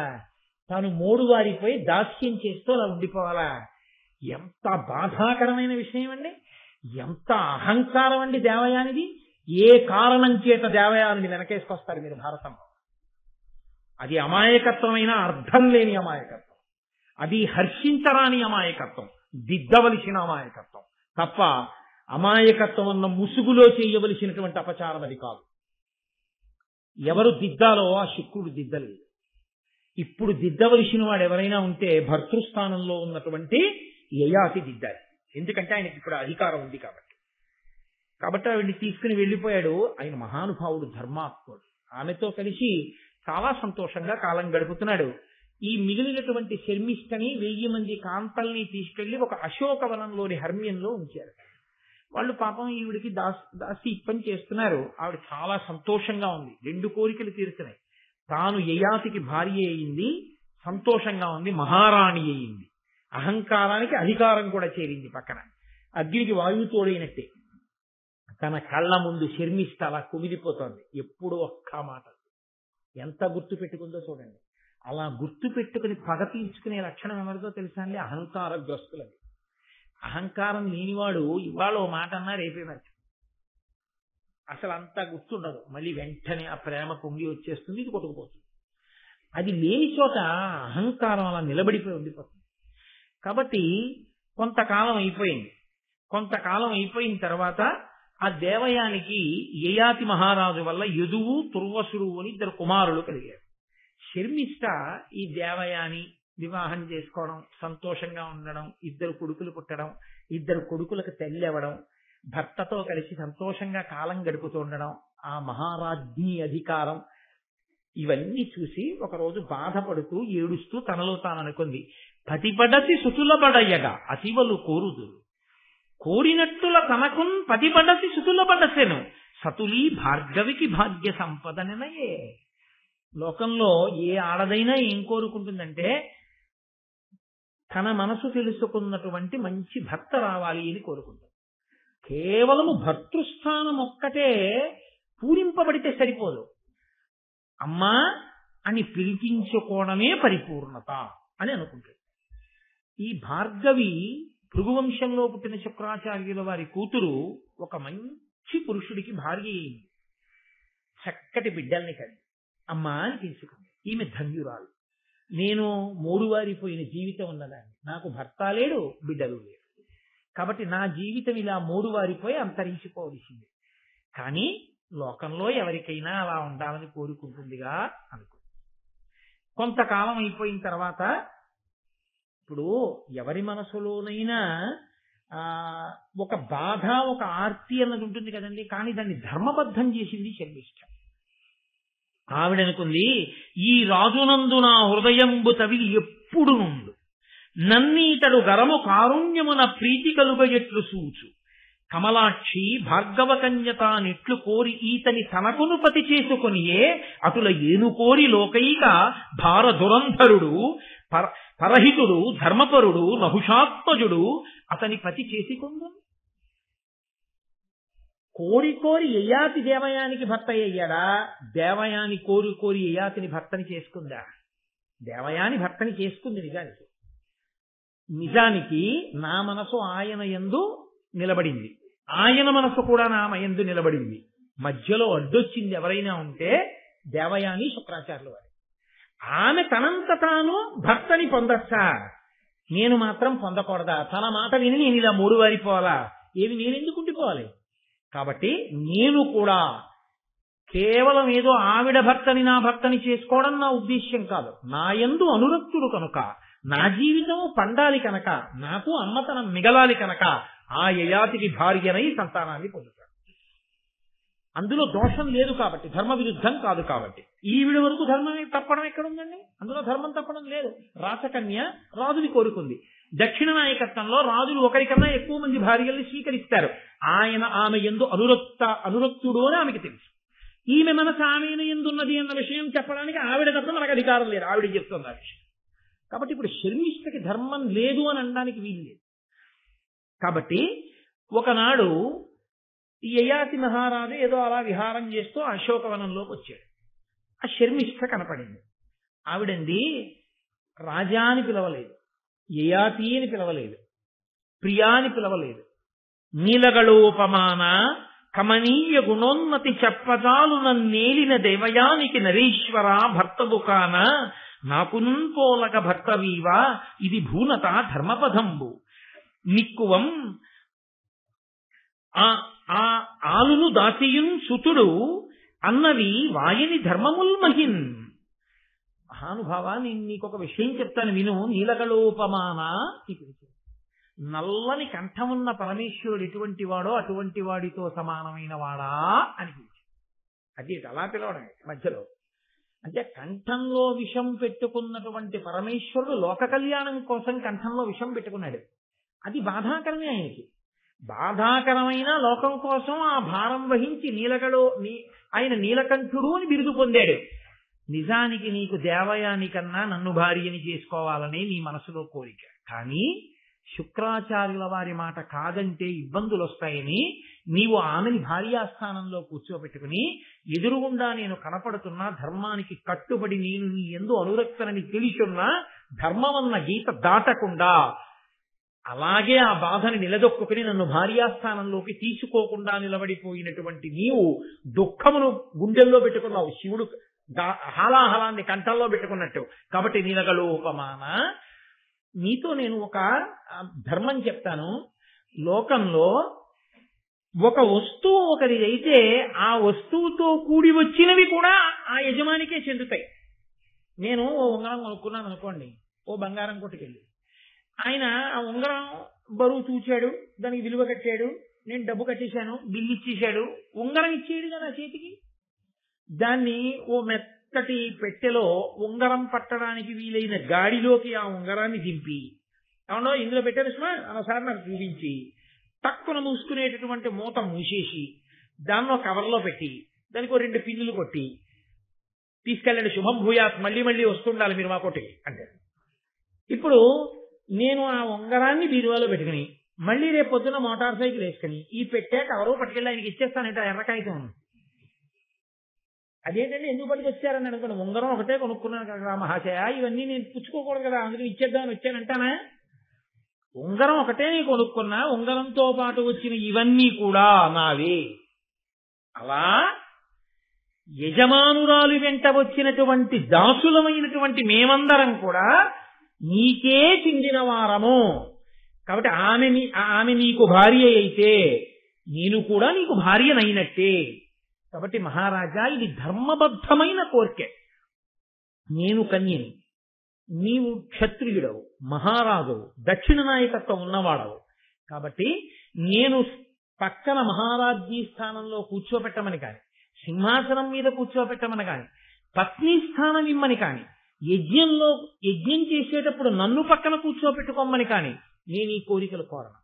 అవన్నీ దేవయానివి. ఆమెయే రాజ్ఞి, ఆమెయే సింహాసనం మీద కూర్చుంటుంది. నువ్వు యజ్ఞం చేస్తే ఆవిడే నీ పక్కన కూర్చుంటుంది. కానీ అమ్మ అని పిలిపించుకోవాలన్న నా కోరిక తీరడానికి నీ వంటి దక్షిణ నాయకత్వం ఉన్న సుక్షత్రియుణ్ణి మాత్రమే నేను ఆశ్రయించాలి. పైగా అలాగని నేను ఎవరిని పడితే వాళ్ళని వెళ్ళి అడగనగా, నేను ఏ దేవయానితో వచ్చానో ఆ దేవయానికి నాథుడవు. కాబట్టి నేను నీకు చెందుతాను. కాబట్టి నువ్వు నా కోరిక తీర్చాలి. నాకు పుత్రుల్ని కటాక్షించాలి. కామోపభోగం కాదు నేను కోరేది, నేను అమ్మని కావాలి, నాకు ధర్మ సంతానం కావాలని అడిగింది. ఎంత ధార్మికమైన కోరిక అంటే ఆవిడ ధర్మం తప్పడగలదు. అడిగితే ఆయన అన్నాడు, నీవడిగిన కోరికే ధార్మికమైన కోరికే. ఇలా సంతానాన్ని అపేక్షించినప్పుడు రాజు కృప చెయ్యకపోతే భ్రూణహత్య చేసిన పాపం ఆ రాజు ఖాతాలో వేస్తాడు. కానీ శుక్రుడు నన్ను ఆజ్ఞాబద్ధుణ్ణి చేశాడు. నిన్ను నా దగ్గరకు పంపేటప్పుడు ఎన్నడూ నిన్ను నా భార్యాస్థానంలోకి తీసుకోకూడదని శాసించాడు. కాబట్టి ఎలా కుదురుతుంది అంటే ఆవిడ అనేకమైనటువంటి ధర్మాల్ని ఆవిష్కరించింది. నేను నీ భార్యాస్థానంలో సంతానాన్ని పొందడానికి అర్హురాలని. ఆయనకి కూడా ఆవిడ చెప్పినటువంటి ధర్మమునందు అనురక్తి పొందాడు. ఇద్దరి మధ్య ఉన్నది కామము కాదు, ధార్మికత. ఆమె తల్లి అవడానికి అర్హురాలు. ఆమె కోరిన కోరిక సమంజసము. నేను ఇంకంతకన్నా స్పష్టంగా ఇంకంతకన్నా దాన్ని వివరించి చెప్పక్కర్లేదు. ఒక కన్యకి అమ్మ కావాలని అంతటి మహారాణి కావలసిన పిల్ల కనీస కోరికగా అడగడం, అంత ధార్మికంగా అడగడం కాదు అని అలా దాసిగానే ఉండి దాసిగానే బతుకుతూ కన్యగానే చచ్చిపోనలేకపోయాడు మహానుభావుడు యయాతి. తత్కారణం చేత ఆయన అనుగ్రహించినటువంటి కారణం వల్ల ఆమెకి 3 కుమారులు కలిగారు. వాళ్ళు దృక్కుడు, అనువు, పూరుడు. ఈ 3 కుమారులతోటి ఆవిడ సంతోషంగా ఉంది. కానీ ఆవిడ ఎప్పుడూ కూడా నేను రాజ్యీ స్థానంలో ఉంటానో ఏమీ ఆయన అడగలేదు. కొంతకాలం అయిన తర్వాత దేవయాని చూసింది. అదేం దాస్తే దాగే విషయం అండి. ఆవిడ అడిగింది, అది నువ్వు నాతో వచ్చింది కన్యగా, ఇక్కడ ఉన్నది కన్యగా, నీకు పిల్లలు ఎక్కడి నుంచి వచ్చారని అడిగింది. ఆవిడంది ఒక మహాపురుషుడు, మహా తేజస్వి, గొప్ప తపస్సంపన్నుడు. అమ్మా నీకు మాతృత్వం ఉంటుందని అనుగ్రహించాడు. ఆయన నాకు వరం ఇచ్చి అనుగ్రహించిన కారణం చేత బిడ్డలకు తల్లినయ్యాను. ఓహో అని సంతోషించింది, వెళ్ళిపోయింది. చచ్చిపోయిన వాళ్ళని బతికించగలిగిన శక్తివంతుడు తన తండ్రి గారు. ఒక్క మాటతో బిడ్డల్ని ఇవ్వగలిగిన ప్రజ్ఞావంతుడు ఉండాలని ఎందుకు అనుకుంటుంది? అందుకని ఆవిడ అంగీకరించింది. కొంతకాలం అయిపోయిన తర్వాత ఈ పిల్లలు పెరుగుతుంటే వీళ్లలో యయాతి లక్షణాలు కనపడుతున్నాయి. యయాతి పోలికలు, వీళ్ళ యొక్క తేజస్సు, వీళ్ళ చేతులు, వీళ్ళ వేళ్ళు, ఇవన్నీ చాలా అందంగా వాళ్ళు త్రేతాగ్నుల్లో ఉన్నారు క్షత్రియ తేజస్సుతో. 3 అమ్మతో ఆడుకుంటుంటే అక్కడ కర్మ కొద్దీ యయాతి కూర్చున్నాడు. రోజు వచ్చింది ఖచ్చితంగా దేవయాని. వచ్చి ఈ పిల్లలకి తల్లిదండ్రులు ఎవరు అని అడిగింది. యయాతి చెప్పలేదు, శర్మిష్ఠ ఊరుకుంది. ఇంతకుముందు ఒకసారి అందిగా. ఆవిడ పిల్లల్ని అడిగింది, ఈ అమ్మా నాన్న ఎవర్రా అంది. నన్నయ్య గారు ఎంత అందంగా చెప్పారో తెలుసా అండి. అవి గొప్ప సాముద్రిక లక్షణాలు.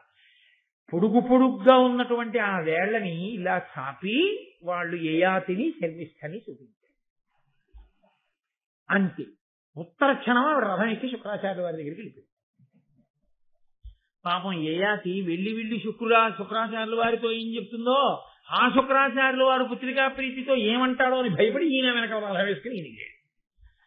ఇద్దరు వెళ్ళారు. ఈవిడ కన్నీటితో శుక్రాచార్యుల వారి పాదాలని అభిషేకం చేసేసింది. ఎందుకని? అహంకారం దెబ్బతింది. ఏ కోరిక తీర్చుకోవాలనుకుందో అది భంగపడింది. ఆ యయాతి వలన శర్మిష్ఠ 3 కొడుకులకు తల్లి. ఇది ఆవిడికి జీర్ణం కాలేదు. వెళ్ళి తండ్రి పాదాలు కడిగి అపారమైన వ్యగ్రతతో మాట్లాడేసింది. అలా మాట్లాడితే తండ్రి ఊరుకోడు, మహాకోపం వచ్చేస్తున్నాయి. నాన్న నువ్వు ఏది జరగకూడదన్నావో అది జరిగింది. ఈయన శర్మిష్ఠ యందు అనురక్తుడయ్యాడు.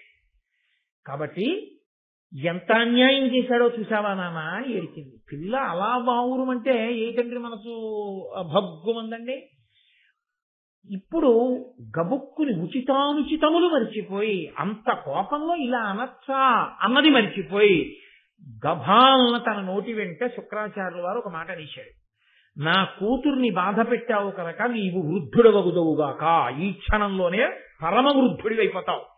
నాడులు పైకొచ్చి జుత్తు ముగ్గుబుట్టయిపోయి ఒళ్ళంతా గజ గజ గజ గజ వణికిపోతూ, చూపు మందగించి, పొడిజొగ్గొచ్చి, కొద్దిగా ఒళ్ళు వెచ్చనిచ్చి, ఏమీ కనపడక కదిలిపోతూ, ఇంద్రియములన్నీ కూడా జారిపోతుండగా వృద్ధాప్యాన్ని పొందుతాం.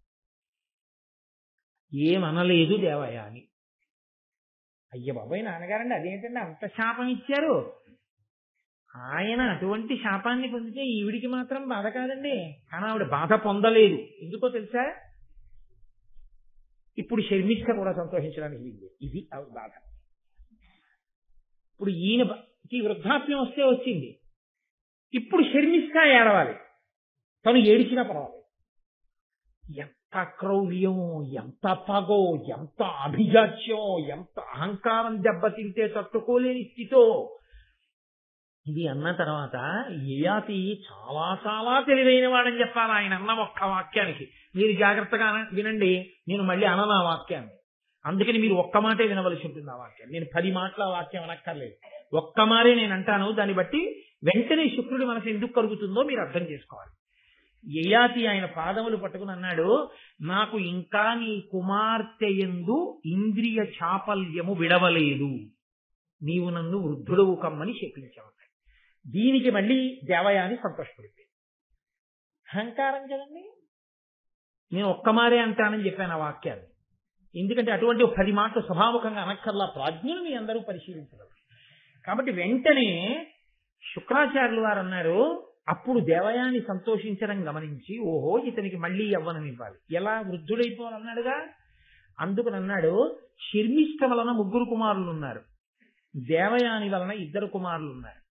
దేవయాని వలన జన్మించిన 2 కుమారులలో ఏ ఒక్కడైనా, శర్మిష్ఠ వలన జన్మించిన కుమారులలో ఏ ఒక్కడైనా నీ వృద్ధాప్యాన్ని తీసుకుని అతని యవ్వనాన్ని నీకిస్తే నువ్వు మళ్ళీ ఏ సుఖములను కోరుకున్నావో ఆ సుఖములను నువ్వు అనుభవించాలనుకున్నంత కాలం అనుభవించి నీ వృద్ధాప్యాన్ని నువ్వు పుచ్చేసుకుని ఏ కొడుకు నీకు యవ్వనం ఇచ్చాడో ఆ కొడుక్కి యవ్వనాన్ని ఇచ్చేసేయి.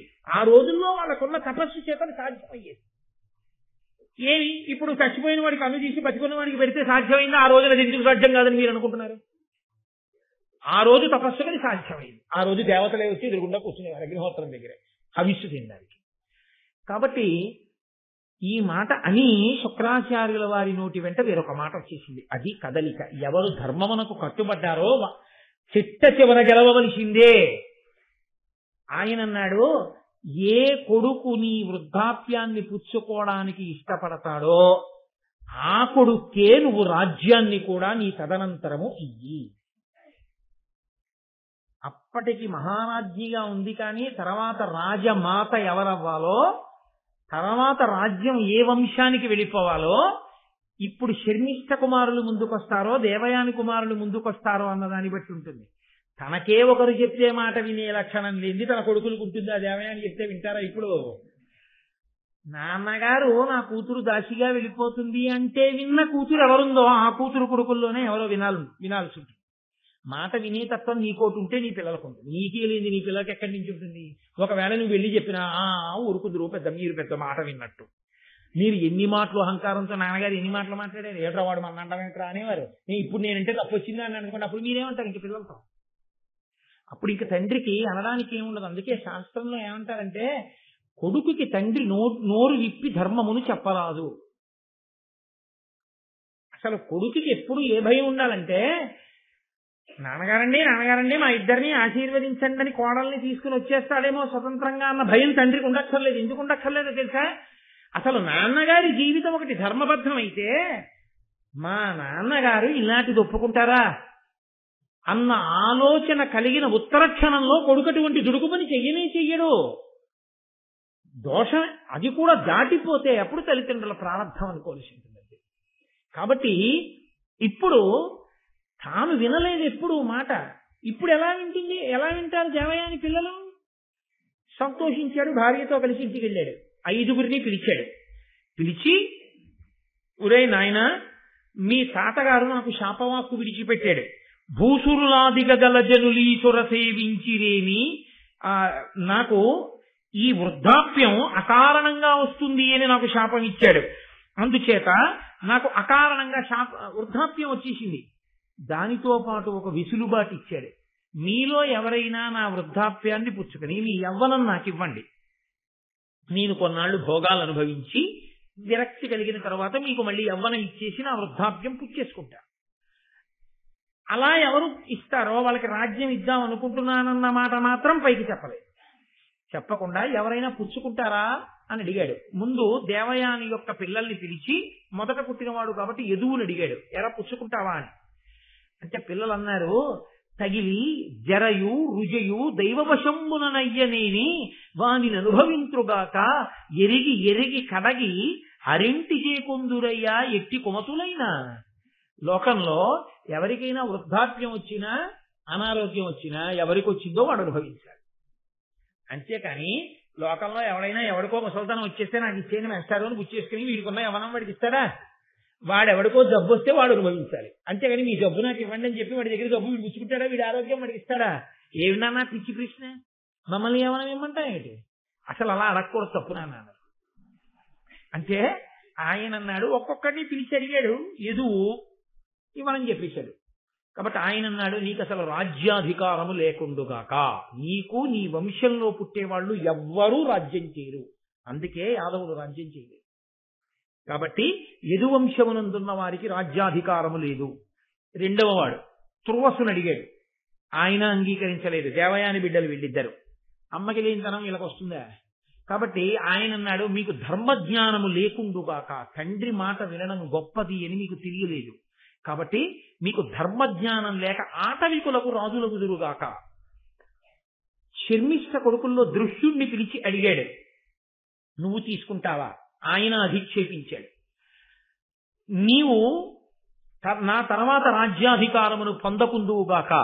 నీవు ఎంతసేపు కూడా నదుల దగ్గర సరస్సుల దగ్గర పడవలు తోసుకుని యాత్రికుల్ని ఇట్నుంచి అటు దింపేటటువంటి వాళ్ళ రాజ్యములకు రాజువుగాక. అనువుని పిలిచి అడిగాడు. ఆయన వృద్ధాప్యాన్ని చాలా చిన్నతనం చేసి మాట్లాడాడు. నీ వంశంలో పుట్టిన ఎవ్వరూ అసలు వృద్ధాప్యమును చూడకుండా మరణించెదరుగాక, కాబట్టి యవ్వనంలోనే మరణిస్తారు నీ వంశంలో. పూర్వుణ్ణి పిలిచి అడిగాడు. ఆయన అన్నాడు, తండ్రి మాట వినడం, తండ్రికి మేలు చెయ్యడం చెయ్యనినాడు ఈ దేహం ఎందుకు? కాబట్టి నాన్నగారు, నేను సంతోషంగా మీ వృద్ధాప్యాన్ని తీసుకుంటాను, నా యవ్వనం మీరు తీసుకోండి, మళ్ళీ మీకు ఎప్పుడు కావాలి అని అనిపిస్తే అప్పుడు నా యవ్వనాన్ని నాకు ఇచ్చేసి మీ వృద్ధాప్యాన్ని మీరు పుచ్చేసుకోండి అన్నాడు. వెంటనే ఆ పూర్వు దగ్గర ఆయన యవ్వనాన్ని పొంది ఒక 1000 సంవత్సరముల పాటు, ఆ రోజుల్లో ఆయుద్ధాయాలు అటువంటి దశరథ మహారాజు గారు 60,000 సంవత్సరములు బతికాడు. ఒక 1000 సంవత్సరములు భోగములు అనుభవించి ఈ భోగములా అనేటటువంటి వైరాగ్యమును పొంది కొడుకుని పిలిచి ఆయన యవ్వనం ఆయనకి ఇచ్చేశాడు. ఇచ్చేసి వృద్ధాప్యాన్ని పొంది కొన్ని 1000 సంవత్సరములు తపస్సు చేశాడు. వానప్రస్థానికి వెళ్ళి 1 రోజు 2 రోజులు కాదు, కొన్ని 1000 సంవత్సరములు పంచాగ్నిహోత్రం మధ్య నీళ్లల్లో అన్నం తినకుండా గాలి తింటూ ఘోరాతి ఘోరమైన తపస్సు చేసి చిట్ట చివరికి సశరీరుడై విమానం ఎక్కి ఇంద్రసభకి వెళ్లి దేవేంద్రలోకంలో భోగాలు అనుభవించి అక్కడి నుంచి బ్రహ్మగారి సభకి వెళ్లి కొన్ని కల్పముల పాటు బ్రహ్మగారి లోకంలో ఉండి మళ్లీ తిరిగి దేవేంద్రలోకానికి వచ్చాడు. ఇంత తపస్సు చేశాడు. ఎన్ని 100,000 సంవత్సరములు అన్నాడు ఇంద్రుడు. ఆయన్ని చూసి అన్నాడు, కొన్ని 1000 సంవత్సరాల క్రితం నువ్వు ఇక్కడికి వచ్చావు, కొన్నాళ్ళు ఇక్కడ భోగం అనుభవించావు, ఏకంగా బ్రహ్మసభలో కొన్ని కల్పముల పాటు ఉన్నావు, మళ్లీ తిరిగి ఇక్కడికి వచ్చావు, ఎంత తపస్సు చేస్తే ఇది సాధ్యమైందయా అని ఇంద్రుడు అన్నాడు. ఏమి తపంబొనరించితి భూమీశ్వర, పుణ్యమోక భోగంబుల తేజో మహిమను అనుభవించితివి, సామాన్యమే 100,000 సంవత్సరములు, 100,000 సంవత్సరములు తపస్సు చేశావు, కాబట్టి ఇంత గొప్పగా ఇన్ని అనుభవిస్తున్నావు. ఇప్పుడు ఇంత గొప్ప తపస్సును ఎలా చేయగలిగావయా అని అడిగాడు. అడిగితే ఏయాతి అన్నాడు, సుర దైత్య యక్ష రాక్షస నర ఖేచర సిద్ధ ముని గణ ప్రవరులు భాసుర తపములు నాదగు దుష్కర ఘోర తపంబు సరియుగా వమరేంద్ర. ఇంద్రుడా, నువ్వు అడిగావు కాబట్టి చెప్తున్నాను. సురులు కాని, దేవతలు కాని, దైత్యులు కాని, యక్షులు కాని, రాక్షసులు కాని, మనుష్యులు కాని, ఖేచరులు కాని, సిద్ధులు కాని, మునిగణములు కాని నేను చేసిన తపస్సు లాంటి తపస్సు చెయ్యగలిగిన వాళ్ళు లోకంలో లేరు. వెంటనే ఇంద్రుడు అన్నాడు, నువ్వు ఎంత తపస్సైనా చేసి ఉండొచ్చు, నేను ఇలా తపస్సు చేశానంటే సంతోషిద్దును, మిగిలిన వాళ్ళని పెద్దలని పట్టుకుని పనికి వాళ్ళని చేసి వాళ్ళు నాలా ఏం చేయగలరన్నావే, ఈ అహంకారానికి నీ పుణ్యం నశించిపోయింది, పో భూమి మీద అంతే. అక్కడి నుంచి కింద పడిపోతుంది. ఎక్కడికి వెళ్ళిందో చూడండి. అహంకార స్పర్శ ఇంత యయాతిని ఎంత కిందకి తీసుకొచ్చు. ఆ ఒక్క మాటకు పోయింది నీ పుణ్యం అంతా. నువ్వు చేసిన తపస్సు, ఇన్ని 1000 సంవత్సరాల తపస్సు పోయింది అహంకారంతో నీకు చేసిన మాట వల్ల. పో కింద కదా. పడిపోతూ ఇంద్రుణ్ణి ప్రార్థన చేశారు. మహానుభావ, ఇంత అన్యాయంగా కింద పడిపోలేను, మళ్లీ వెళ్లి మనుష్యలోకంలో బతకలేను, కాబట్టి నన్ను నక్షత్ర మండలంలో నక్షత్రాలకి సమీపంలో ఉండే అవకాశం ఇమ్మన్నాడు. సరేనని అక్కడికి పంపారు. శిరి నక్షత్రం అని ఒక నక్షత్రంలో ఉండేటటువంటి కొంతమంది యయాతిని చూసి ఆయన దగ్గరికి వచ్చారు. వాళ్ళు ఆయన దౌహిత్రులు, ఆయన కూతురు కొడుకులు. వాళ్ళు శరీరాలు కూడా విడిచిపెట్టి నక్షత్ర మండలానికి వెళ్ళారు. అప్పుడు ఇంకా ఈయన హాయిగా పైన తిరుగుతున్నాడు. ఒక్క మాటకి అహంకారంతో ఇతరులు అవమానించినందుకు పడిపోయాడు. అప్పుడు వాళ్ళు వచ్చి అన్నారు, మీరెవరు, ఎందుకు ఇలా వచ్చారు, ఇక్కడ ఎందుకు నక్షత్రాలకు దగ్గరలోకి వచ్చి నిలబడ్డారు అని అడిగారు. అడిగితే అప్పుడు అన్నాడు యయాతి, అమరవిభుండు దాని వినియల్గి మదంబున ఉత్తమావమానము జగునయ్య చేయనని నన్ను అదో భువన ప్రతాప సంభ్రమ వివశాత్తు చేసే అది పాడియా. ఇందును అల్పమయ్యు దర్పము బహుకాల సంచిత తప ఫలహాని ఒనర్పకుండునే. ఒకే ఒక్క మాట అన్నా, వాళ్ళందరూ ఏం చేస్తారు నాలా తపస్సని. దానికి నన్ను కిందకు బొమ్మన్నాడు ఇంద్రుడు. మళ్ళీ అడిగితే ఇక్కడికి పంపించాడు నక్షత్ర మండలానికి. నిజమే, ఎంత చిన్న మాట అయినా అది అహంకారంతో మాట్లాడే ఒక్క మాట అయినా ఇన్ని పుణ్యాల్ని పాడు చేసేస్తుంది. కాబట్టి ఇంద్రుడి తప్పే ఉంది, నాదే తప్పంత. అహంకారంతో మాట్లాడడం, పెద్దల్ని అధిక్షేపించి నేను ఎలా తపస్సు చేశానో చెప్తే పోదు, వాళ్ళు పనికి మాలిన వాళ్ళు అంటాం ఎందుకు? దానివల్ల పడిపోయారు. కోరుకుంటే ఇదిగో ఇక్కడికి పంపారన్నారు. అంటే వాళ్ళు అన్నారు, నువ్వు ఇన్ని లోకాలు తిరిగావు, ఇన్ని కల్పాలు ఉన్నావు, బ్రహ్మసభలో ఉండడం అంటే బ్రహ్మగారు మాట్లాడుతుంటే వినొచ్చు, నీకు ఎన్నో తెలిసి ఉంటాయి, మాకు ధర్మం గురించి 4 మాటలు చెప్పండి. అంటే సర్వభూత దయ్యకు సత్యవాక్యమునకు ఉత్తమంబు ధర్మ ఉండెరుంగా ఒరలు నొప్పి కోడకు పతాపమనరించు నదియ కడున ధర్మం అనిరిబుధులు. ఆయన అన్నాడు, సర్వభూత దయ, సత్యమైన వాక్యము, ఈ 2 లోకంలో అత్యుత్తమమైనటువంటి ధర్మాలు. సమస్త భూతముల మీద దయ కలిగి ఉండడం, వాక్కునందు సత్యం ఉండడం, ఇతరులకు బాధ కలుగుతుందని తెలిసి కూడా బాధ పెట్టడం కన్నా పెద్ద ధర్మం లోకంలో ఇంకోటి లేదు అంటూ ఆయన ఒక ప్రసంగం చేశాడు. వేదము ప్రమాణము, వేదము ఎలా చెప్పిందో అలా బతికి గృహస్థాశ్రమంలోకి వెళ్లి వేదము అనుభవించమన్న భోగములను అనుభవించి, ఈ భోగములు భోగములా అనేటటువంటి ప్రశ్న వేసుకుని దానివల్ల వైరాగ్యములు పొంది వానప్రస్థానికి వెళ్ళి భార్యతో కలిసి తపస్సు చేసి చిట్ట చివర భార్యని కుమారుడి దగ్గరికి పంపి కాని భార్య శరీరాన్ని కాని విడిచిపెట్టేస్తే అప్పుడు తాను సన్యాసం తీసుకుని కాషాయం కట్టుకుని ఏ ఊరిలోకి రాకుండా, ఏ పట్టణంలోకి రాకుండా, ఏ గ్రామంలోకి రాకుండా బయట దూరంగా ఊరికి చిట్ట చివర ఎక్కడో ఏ చెట్టు తొర్రలోనో ఉండిపోయి ఆకలేస్తే వ్యాధి వచ్చినట్టు అప్పుడు మాత్రం ఊళ్ళోకి వెళ్ళి ఇళ్ల ముందుకెళ్ళి చెయ్యి తాపి 4 పిడతలు చేతిలో వేస్తే ఆ పిడతలు మాత్రమే తిని ఊరు బయట నివాసం చేసి నిరంతరము ఆత్మని మననం చేసుకుంటూ సాక్షి మాత్రంగా ఉండి శరీరం పడిపోతున్నప్పుడు కూడా తాను ఆత్మగా నిలబడగలిగిన సన్యాస స్థితిలో ఉండిపోయిన వాడెవరో వాడు మోక్షానికి అర్హుడవుతాడు. కాబట్టి ఇలా బ్రతకమని వేదం చెప్పిందయా, అలా బ్రతకండి, అలా ఉండాలి లోకంలో ఉండేటటువంటి వాళ్ళందరూ అన్నాడు. అంటే వాళ్ళు చాలా సంతోషించి, మహానుభావా నీకు ఇన్ని విషయాలు తెలుసు కదా, నీకు ఇన్ని తెలిసున్నవాడివి, భూత భవిష్యత్ వర్తమాన కాలములు తెలిసున్నవాడివి కాబట్టి మాకు చెప్పు, మాకు పుణ్యలోకములు ఉన్నత లోకములు ఉన్నాయా అని అడిగారు. అడిగితే ఆయన అన్నాడు, ఉన్నాయి, మీరు ఉన్నత లోకములు పొందుతారు అన్నాడు. అంటే వాళ్ళన్నారు, రా నిన్ను కూడా మాతో మళ్ళీ ఉన్నత లోకాలకి తీసుకుపోతున్నాం. ఇంద్రుడు వద్దన్నాడుగా, ఎలా సాధ్యం అంటే సత్సంగం వలన సాధ్యమైంది అన్నారు. మేమింత పుణ్యం చేసి ఉన్నత లోకాలకు ఎడుతున్నాం, వెంటనే నీ అహంకారాన్ని విడిచిపెట్టి నాది తప్పే, నిజమే, మహాత్ముల్ని నేను అలా అనకూడదు, అలా అన్న తర్వాత ఇంద్రుడు నా పుణ్యం పోయిందని కిందకి తోస్తే ఇంద్రుడి తప్పెక్కడుంది అని అన్నావే అని మాతో కలిసి నిలబడి మాట్లాడేవే, ఈ సత్సంగ పుణ్యం చేత మళ్ళీ నీకు ఊర్ధ్వలోకాలకు వెళ్ళేటటువంటి అదృష్టం కలిగింది, రా వెళ్ళిపోదామని ఉన్నత లోకాలకు తీసుకెళ్ళిపోయారు. కాబట్టి అథవా దీని సారాంశం ఏమిటో తెలుసా అండి? అహంకారము పోవాలి అనుకున్న వాడికి ఏకైక మార్గము లోకంలో మహాపురుషులతో కలిసి ఉండడమే. సత్పురుషులతోటి కూడిక వలన అహంకారం అనేటటువంటిది నశించిపోతుంది. అరే వాళ్ళే అన్ని తెలుసున్న వాళ్ళంత వినయంగా ఉన్నారు, అంత మర్యాదగా ఉన్నారు, అలా బ్రతుకుతున్నారు, అరే మనం దేనికి అహంకరిస్తాంరా, తప్పు కదా, తెల్లవారులేస్తే చూస్తున్నామని వాళ్ళని చూసి వాళ్లతో కలిసి ఉండడం వల్ల మనసు మారుతుంది. అదే విరుగుడు, అదే ఎంత కఠినమైన మనస్సునైనా, ఎంత అహంకారమైన మనస్సునైనా మార్చగలదు అని చిట్ట చివర మనకి యయాతి ఉపాఖ్యానం చేత మనకి తెలియచేస్తూ, చూడండి ధర్మం అని ఒక మాట ఉంది కదా, అహంకారం పట్టుకుని ఉండిపోయిన దేవయాని చివరికి ఏం కోల్పోయిందంటే, ఇంతటి మహారాజుకు భార్య రాజవంశానికి తల్లి కాలేకపోయింది. ఇటు ఒక బ్రాహ్మణుడికి భార్య అయి తాను బ్రాహ్మణి కాలేకపోయింది.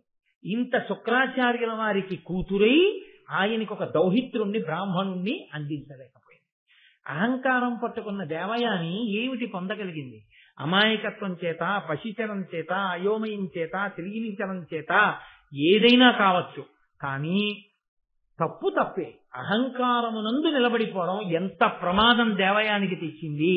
వినయానికి ధర్మానికి కట్టుబడిన శర్మిష్ఠ జీవితం చిట్ట చివర ఏ స్థితిని పొందింది. ఆమె మహారాజ్ఞి కావాలని కోరుకోకపోయినా ఆమెయే రాజమాత అయింది. చిట్ట చివర పూర్వుడికి రాజ్యం ఇచ్చాడు. ఇచ్చి మంత్రులందరూ అడిగాడు, పెద్దవాడు ఎదువు ఉన్నాడు కదా, ఆయనకి ఇవ్వకుండా ఇతనికి ఎందుకు ఇస్తున్నావు అని అడిగారు. అప్పుడు చెప్పాడు, కొడుకు మాట వినని, తండ్రి మాట వినని కొడుకుకి తండ్రి యొక్క అధికారాన్ని ఐశ్వర్యాన్ని పంచుకునేటటువంటి అధికారం లేదు. నా మాట విన్నవాడు వాడు. శుక్రాచార్యుల వారు అనుగ్రహించారు, భగవంతుడు పలికించాడు శర్మిష్ఠ ధర్మానికి. అందుకని నా మహానుభావుడు నా మామగారే ఆ మాట అన్నాడు, నీ మాట ఎవరు వింటాడో వాడికి రాజ్యం ఇమ్మని. విన్నవాడు పూరుడు. కాబట్టి నేను పూరుడికి రాజ్యం ఇస్తున్నానని పూరుడికి పట్టాభిషేకం చేసి ఆయనకి ధర్మాలు నేర్పి, ఇంద్రుడంతటి వాడు అడిగాడు, ఏం నేర్పావని. సత్యవాక్యం గురించి, దానం గురించి, జ్ఞానుల యొక్క చరిత్ర ఎప్పుడూ చదువుకుంటుండు నాన్న. అర్హుడైన వాడు కనపడితే దానం ఇవ్వకుండా ఉండకు, దానివల్లే ఫలితం పొందుతావు. ఎప్పుడూ సత్యాన్ని పలుకు, ఎప్పుడూ కూడా సత్యము, ఉచితము, ధర్మము అయినటువంటి మాట మాత్రమే మాట్లాడుతుండని నా కొడుక్కి నేను నేర్పి పట్టాభిషేకం చేశాను అని చెప్పి పూరుడికి రాజ్యం ఇచ్చాడు. దానివల్ల పూరుణ్ణి కన్నా శర్మిష్ఠ రాజమాత అయింది. దేవయాని ఇంత రాజుని కట్టుకున్నా తనకి బిడ్డలు ముందు పుట్టినా వాళ్ళకి రాజ్యం ఇప్పించుకోలేకపోయి ఏ అహంకారం పట్టుకుందో అదే తన కొడుకులకి రావలసిన సంపదని కూడా పోగొట్టేసింది. ఏమిటి సాధించుకుంది చివరికి? ఏమిటి మిగల్చుకుంది చివరికి? కాబట్టి అహంకారమును దూరం పెట్టుకో. నీ అంత నువ్వు ప్రయత్నం చేయి. నీ అంత నీవు అహంకారమును విడిచిపెట్టలేకపోతే సత్పురుషులతో సాంగత్యం చేయి.